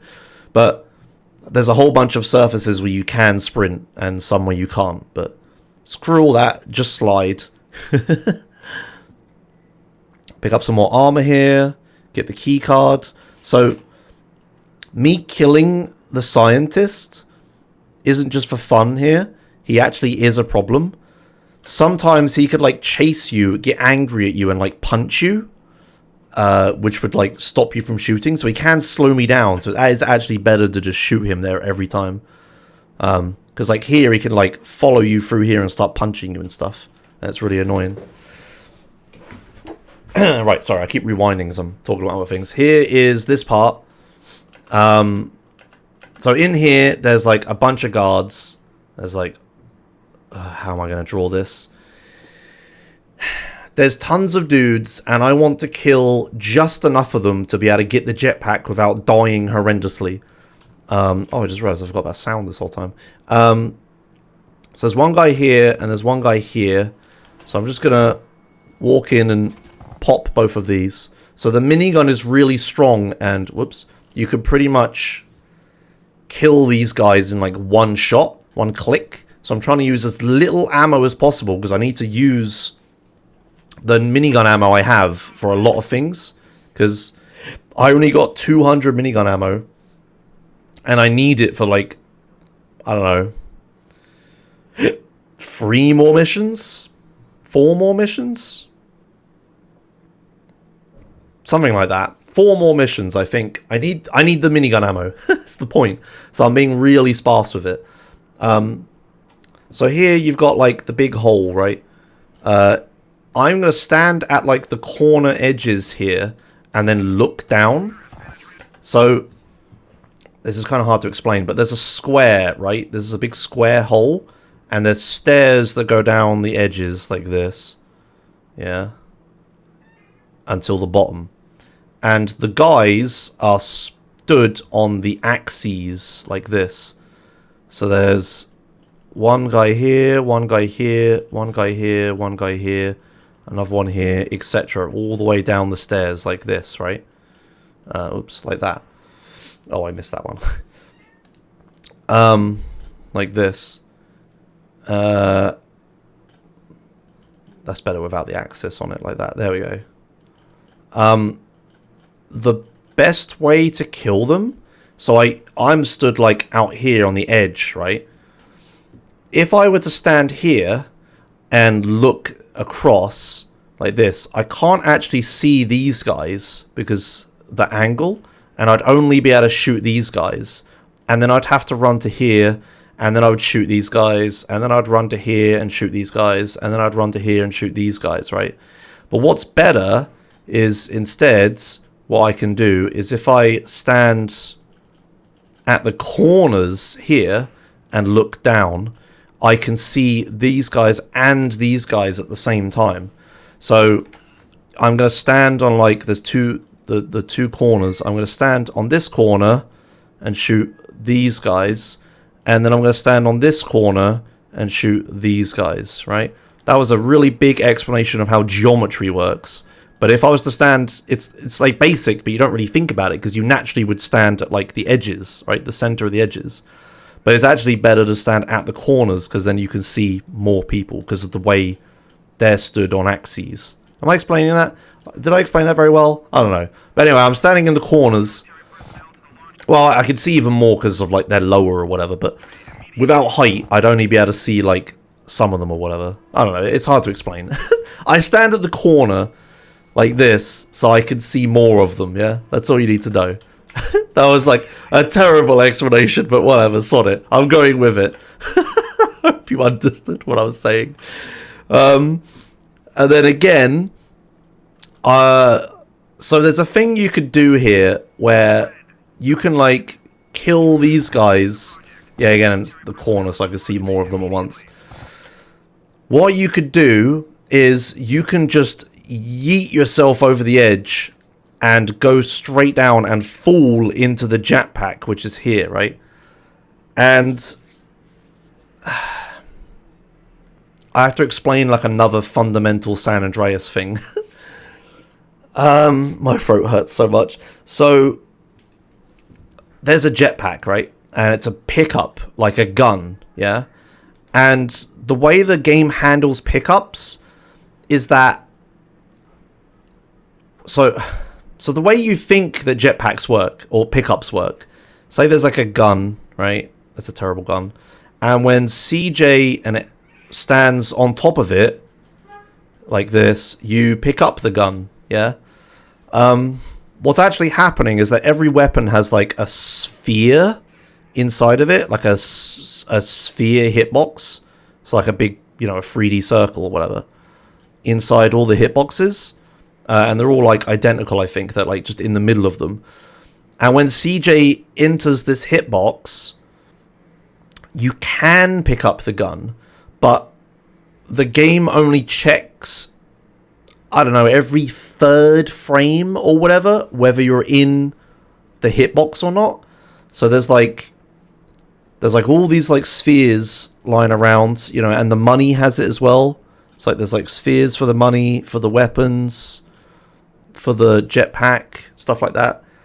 Because you can spawn loads of spheres, the game would use a lot of like CPU resources checking whether is CJ inside this sphere? No. Is CJ inside this sphere? No. Is CJ inside this sphere? No, etc. It has to like check all of them one by one, right? If it did that every single frame, it would take a lot of CPU power, and obviously it's a PS2 game, right?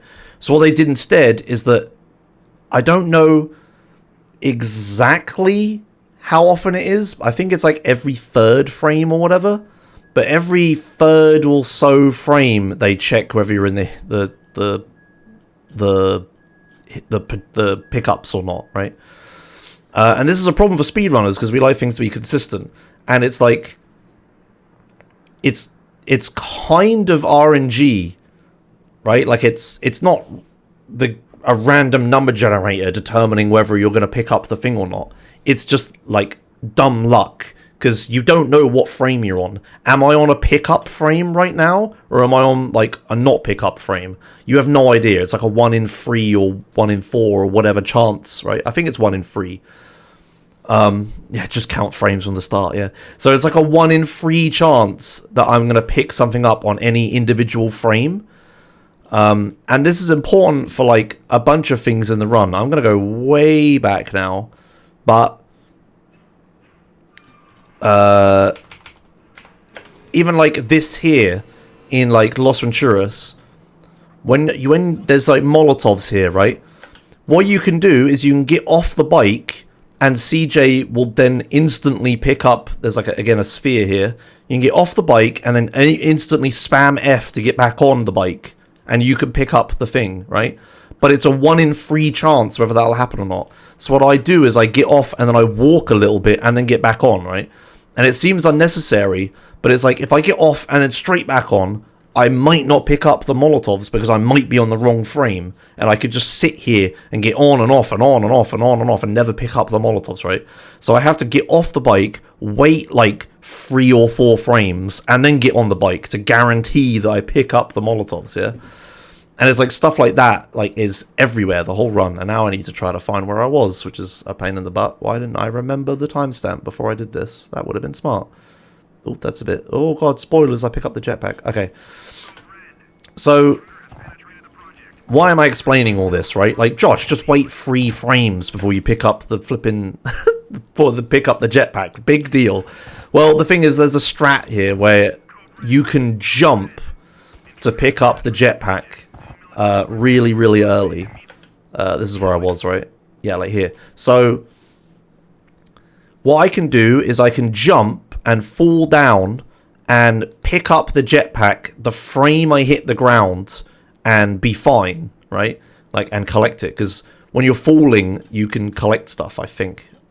No. When you're falling, you can't collect things. You can only collect it when you're on the ground, right? And if I jump from this height, I'm dead. Like, I'll just instantly die, yeah? It doesn't matter how much health I have unless I have absolute maximum, but that's another thing to explain some other time. But with this health, if I jump from this height, I will certainly die. But if I get really lucky and I land, and that is the 1 in 3 or whatever frame, I can pick up the jetpack and survive. Yeah, because I'll pick up the jetpack and trigger the next part of the mission before the fall damage will trigger, right? So I could jump and I could risk a 1 in 3 or whatever it is, right? To pick up the jetpack without dying. But sod that.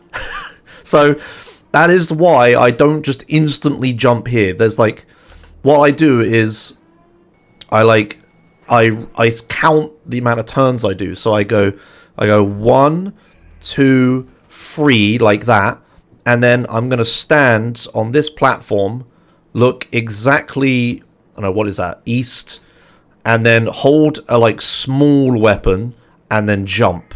And if I do that, I'll land exactly in the jetpack. And you could do that from a higher height, but yeah, it's like a 1 in 3 chance. So, here, let's see, do I take full damage? I take full damage, so I didn't get it, right? So, oh my god, it's like just barely wrong. So if I play it in slow motion, so I line up here, yeah, and jump, and as I'm falling, so this height won't kill me. We can see how much damage it does, but where is it? Like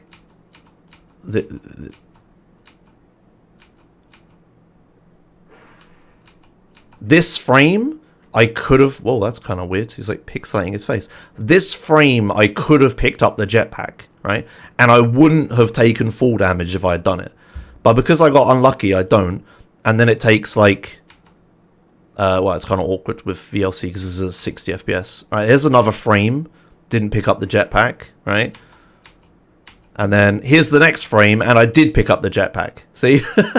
So I got the worst possible thing, and I had to wait full... if it is 3 frames. I'm 90% certain it's 3 frames. But I had to wait the full 3 frames before I actually got the jetpack here. So if I had jumped from that high height, I would have been dead. But yeah, that was the longest ever explanation of why I do a safe strat here and jump from a lower height. I hope you like it. My throat hurts. Right, and then as I'm flying out... oh, I did actually explain flying out, did I? So the cutscene happens. I want to go up to gain enough height, but then I also want to go forwards.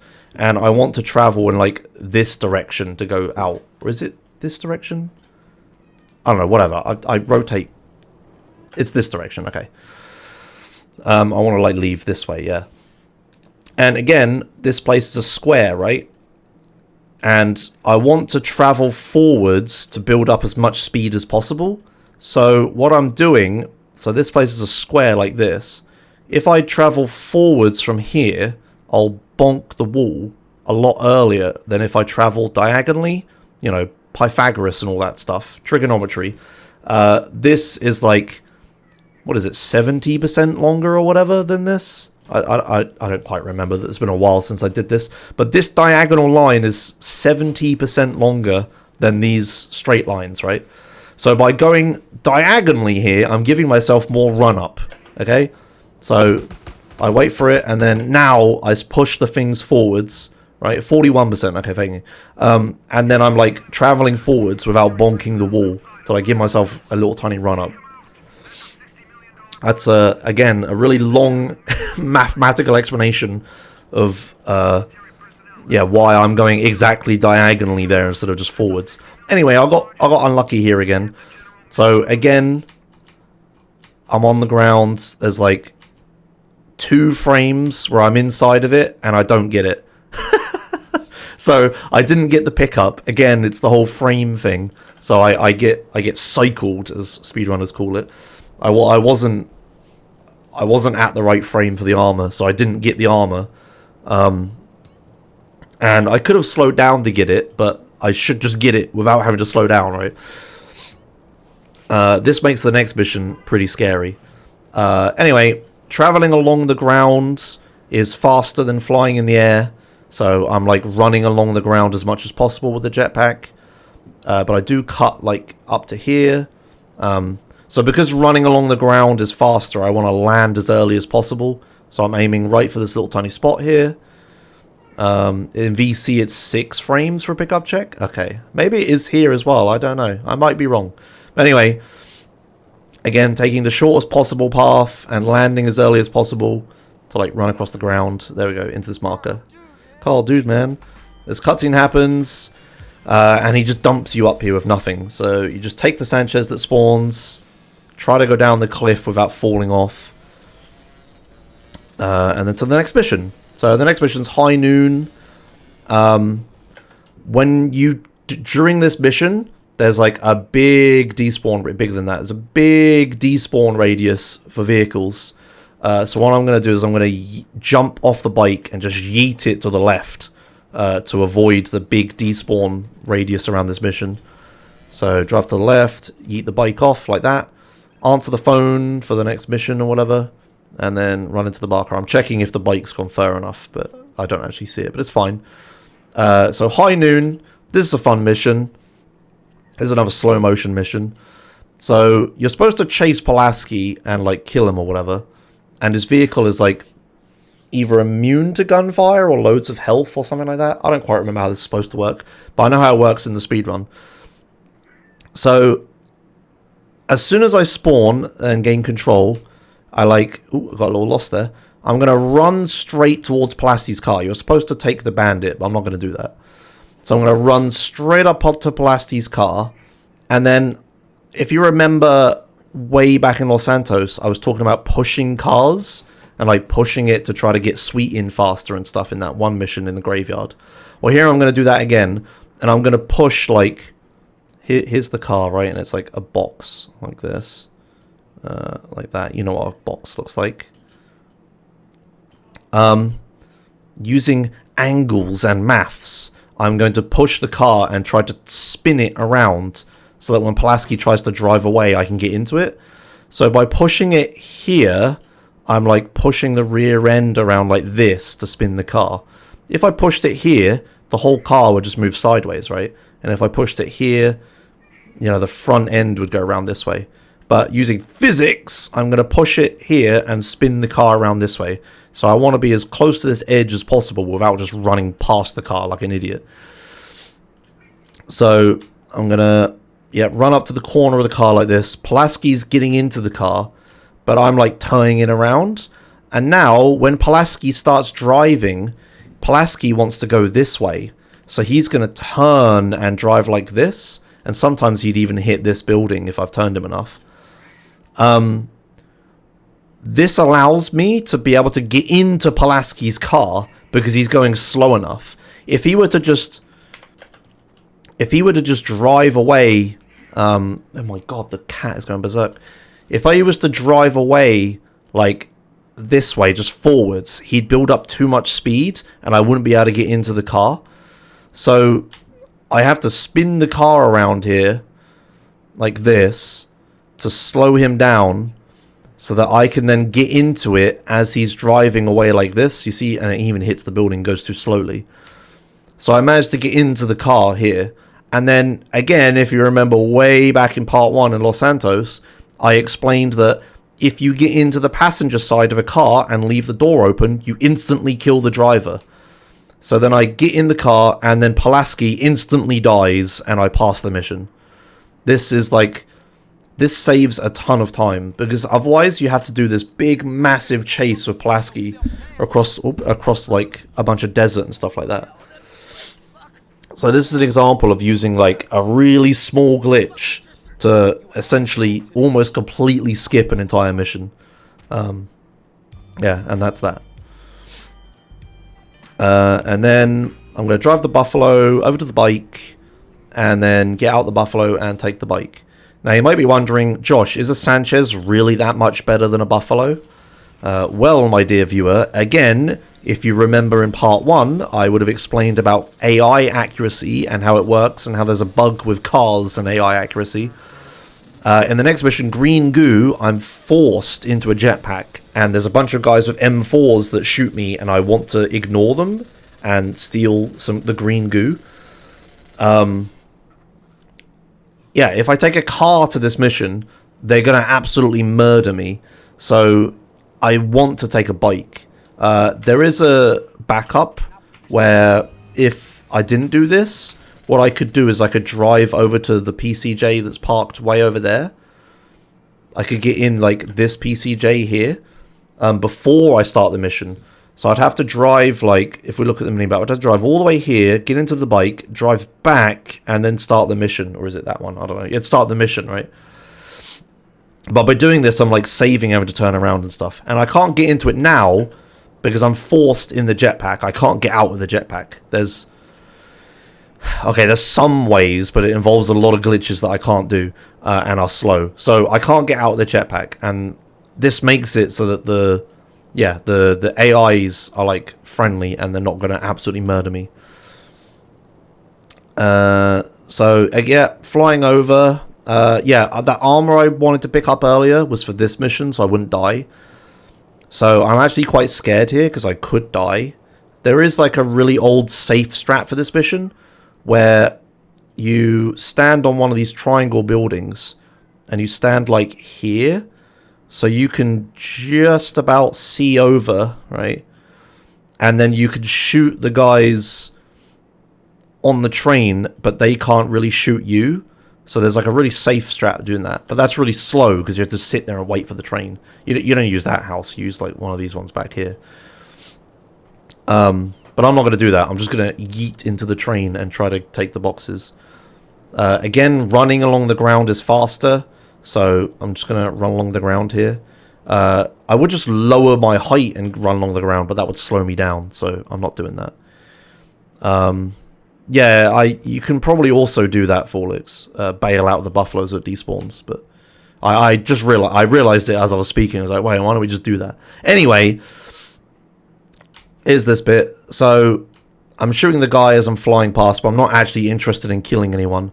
I'm just gonna... There's 3 boxes, and it's always the last box. So they could have done the whole 50-50 thing here, but they didn't. It's always the last box. So I'm just going to fly past the train, shoot the box, fly past, ignore all the enemies as they're killing me. This guy tries to help me, which is interesting. Shoot that box, fly past, and then now this box, there's...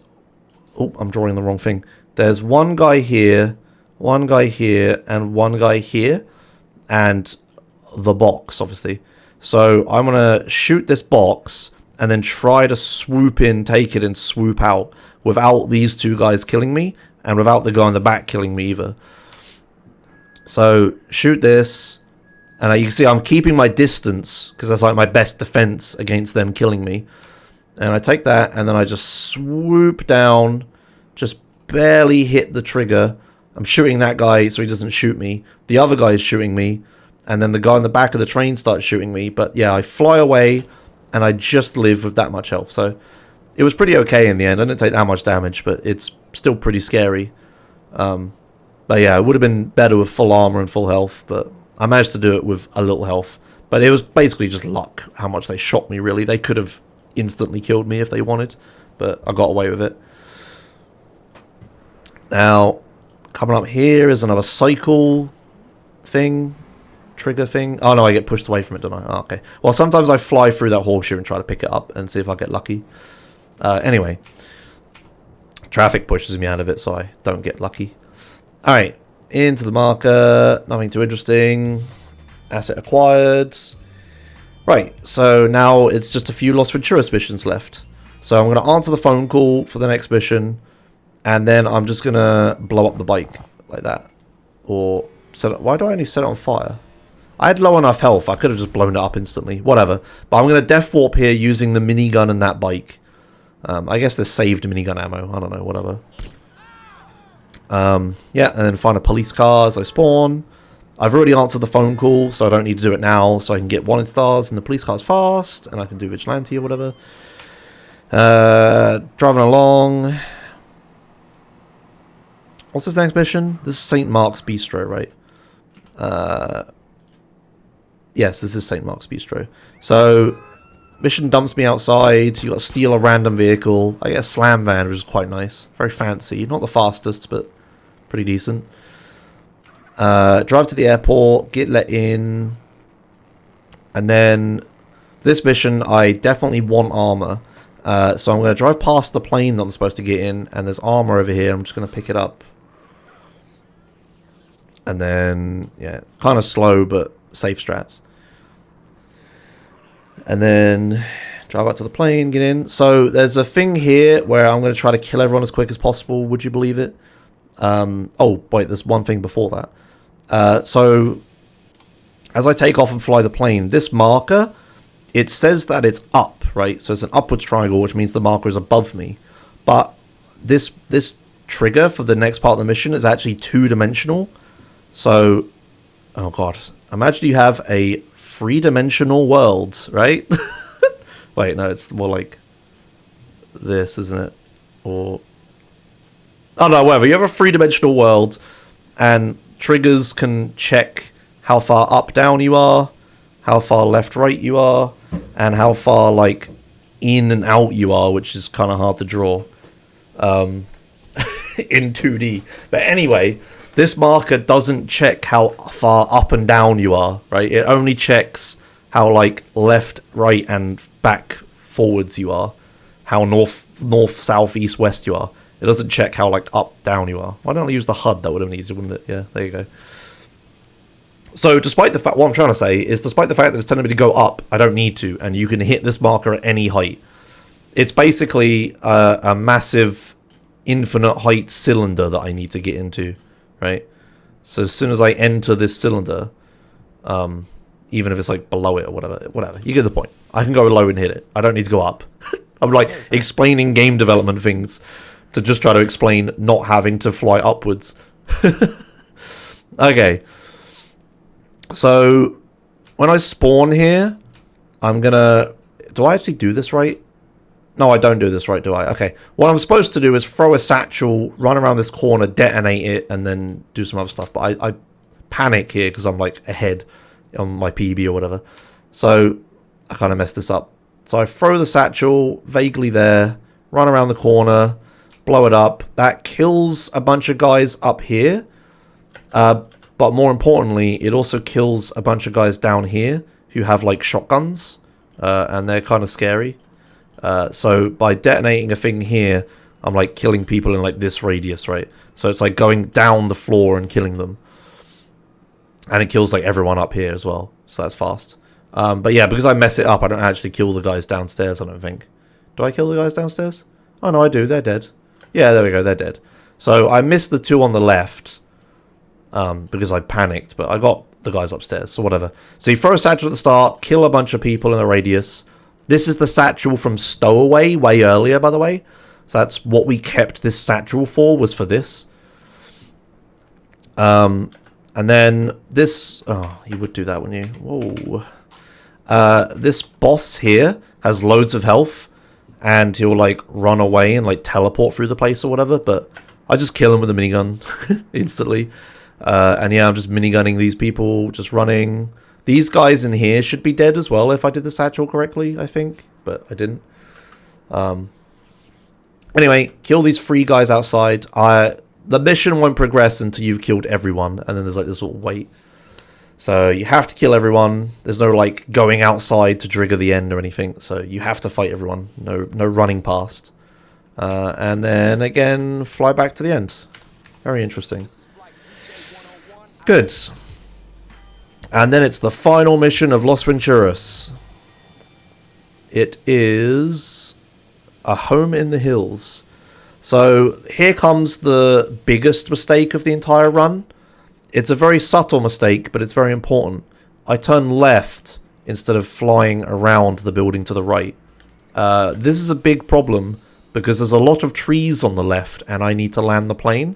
And as you'll see, I don't survive. So this was really dumb. There's a few options here. I could go up, right? And then parachute down. Or what I'm supposed to do is fly around this way and then land over here. Because there's no... These trees here. There aren't any trees along here, right? So it's nice and plane friendly here, and I can like land and run around to the marker around here. But instead I do old muscle memory, go to the left, and then I realize I'm fucked right about now. And I'm like, uh-oh, and then I die. Yeah, and this wastes a minute. Because I don't lose all my weapons, which is good, so it's not run killing like it would be in ye olden days. But it still wastes a minute of me having to drive all the way back to the marker to continue. So that was pretty stupid. You see, yeah, here I could like land the plane pretty easily, even though this is here. Or I could like fly around and land it like here or whatever. There's so many options. But yeah, I should not have flown that way. So big mistake. Loses like a minute or something. Kind of bad. Alright, anyway, now that we got that out of the way. Le final mission. I don't know why I went French, but I did. So again, the whole sprinting, blah blah blah, taking this route. Let's see. So, I don't know if I've explained a thing yet, but there used to be a trick we could do where in missions like this, where we're just waiting for voice lines to happen, we used to be able to pause buffer to skip their voice lines. You like pause buffer and wiggle the mouse left and right. And you could sometimes skip voice lines and it would like speed missions like this up. But for what I understand, that only ever worked on Windows 7. That doesn't work on Windows 10. And everyone plays on Windows 10 now, so we just don't do this strat anymore. It's really weird. That's what someone said to me. I don't remember where I saw it. I don't know how true it is.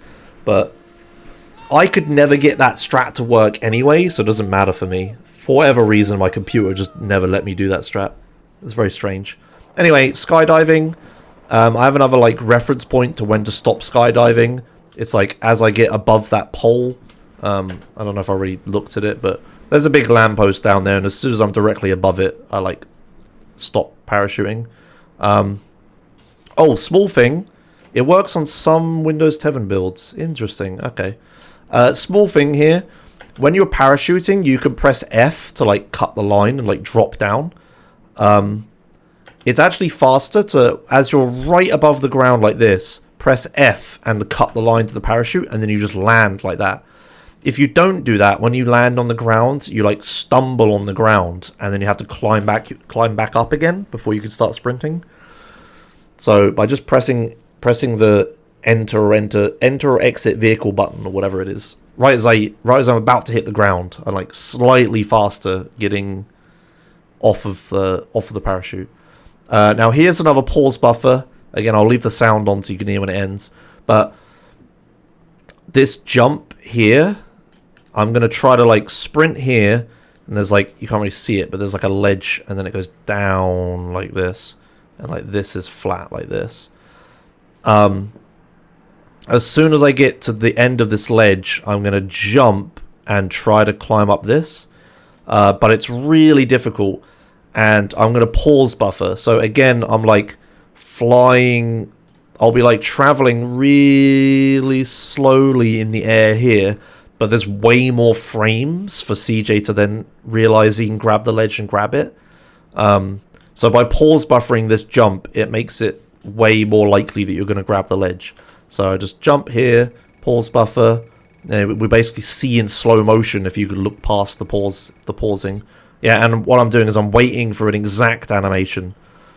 Oh, I didn't talk about that in... Damn. What was that mission? I don't know, whatever. I'll show you in a second, but here I'm like, if you look at CJ's arms, if you look past the pause buffer, if you watch CJ's arms, I don't know how I can do this really, but if you watch CJ's arms, as soon as they like do something different and a different animation starts to play. As soon as that happens, I like stop pause buffering, and then I know I can grab the ledge like this. Yeah, in Hijack there was the same thing. There was like, the bike would suddenly jump to the left, and then I knew to stop pause buffering. Yeah, sorry, I forgot about that in Hijack. Anyway, this is kind of confusing, right? I'm sniping my own friends, and I'm running past these guys. These guys don't get aggressive until these guys start shooting them, or they land near them or whatever, or you shoot them. So I can actually just stand here and be friends with these guys as long as those other 4 guys are dead. Unfortunately, they managed to trigger this guy, so I need to like stand here and shoot this guy. But what I'm doing is I'm like, when these next guys land on the building, I'll be able to enter it, and the door is like right below me. So I'm like stood here waiting for the door to become open, basically. And yeah, if I had done this right, all 4 of these guys wouldn't have been angry at me. But I kill them now because they'll start shooting my friends landing, and if they die, I'll fail. So shoot these guys now, wait for the message. I could have stood on the ledge, but I didn't for some reason. And as soon as it says take the tries inside the mansion, climb the ledge, get over, and here's the door right outside. Okay, so spawn in here. That guy gets headshot. There's 2 guys in this bush like this. 2 guys in this bush. There's 2 guys about to run around this corner. And I've got a bunch of friends behind me or whatever. But none of this matters because I'm going to instantly slide with the minigun and just slide past everyone and just shoot people. So in order to slide, you need to be able to crouch and then sprint with a weapon. But you can't crouch with the minigun. So what I'm doing here, it's very quick and it's going to be quite difficult for me to show you it. But what I'm doing here is, in order to slide with the minigun, you have to use a different weapon first to crouch and then switch to the minigun. So like adds an extra step. So I'm holding the sniper rifle and then I'm going to crouch. And as soon as I've crouched, I switch to the minigun and then I slide. And that's how I can slide with the minigun, even though you can't crouch with it. It just makes sliding even harder. And I'm going to be doing this a lot with the minigun, so like using the weapons like next to it in the weapon wheel to like slide with. Alright, so here's Big Papa. Can't actually kill him this early, so I'm just following him as quickly as possible with the minigun. And I'm just shooting people on the way. Not super necessary because I've got loads of health, but yeah, just shoot these guys. Again, I'm trying to conserve ammo because I need it. There's one guy here, there's two guys next to this pool. Yeah, shoot them. And then keep sliding. This guy will teleport outside, and then I leave. And then we get the next part. So here, this guy is going to get inside this Phoenix and drive away. And he'll drive like around the spiral thing and away. And what the game wants you to do is use the pink... I don't know what that car's called. Pink car to chase him. And you see you have to drive like all the way around this and then out and then follow him. Windsor? Yeah, maybe Windsor. But what I'm going to do instead is that I'm going to, as soon as I gain control, I'm going to run over to this ledge, right? And I'm going to climb, there's like this ledge like this. I'm going to climb the lower ledge because that has a faster animation. And then I'm going to run up this. And then I'm going to climb this ledge here. And then the guy is like in my sights and I have a minigun. And I'm just going to blow him up before he drives away. So that skips like this whole chase. You can just about get a line of sight on him before he gets around the corner. And then I'm going to sprint along this ledge here to get to the next mission marker faster. And yeah, that's that. That's Los Venturas, or Desert and Los Venturas. Explained. I hope that was good. I think I kind of messed up on this explanation a little bit because yeah, I'm kind of tired today. I've been tired the past few days, so I missed a lot of stuff. But hopefully it was still okay. It's part 3 anyway. No one's gonna watch part 3. People watch part 1 and then that's it. So I can wing this. It's fine. Yeah, my throat is killing me because this has been like 2.5 hours or however much. Probably 2 for you. I'm not sure. But yeah, that was that. Next is Return to Los Santos, which will probably be really short, maybe like 40 minutes or something. But that will be part 4. Hopefully that'll come out soon. And yeah, that's it. Thanks a lot for watching. Thanks for your feedback and stuff. A lot of people are telling me they really like it, so I'm glad people are enjoying it. I hope people didn't think this episode was too bad. I did kind of not do a good job of this, I don't think, but whatever. I did it. All right, I'm going to finish this. That's unusual for me. I'm going to finish a project. All right, less waffling. Thanks a lot for watching, and yeah, see you for the next one. Bye. I'm going to wave my mouse. Bye.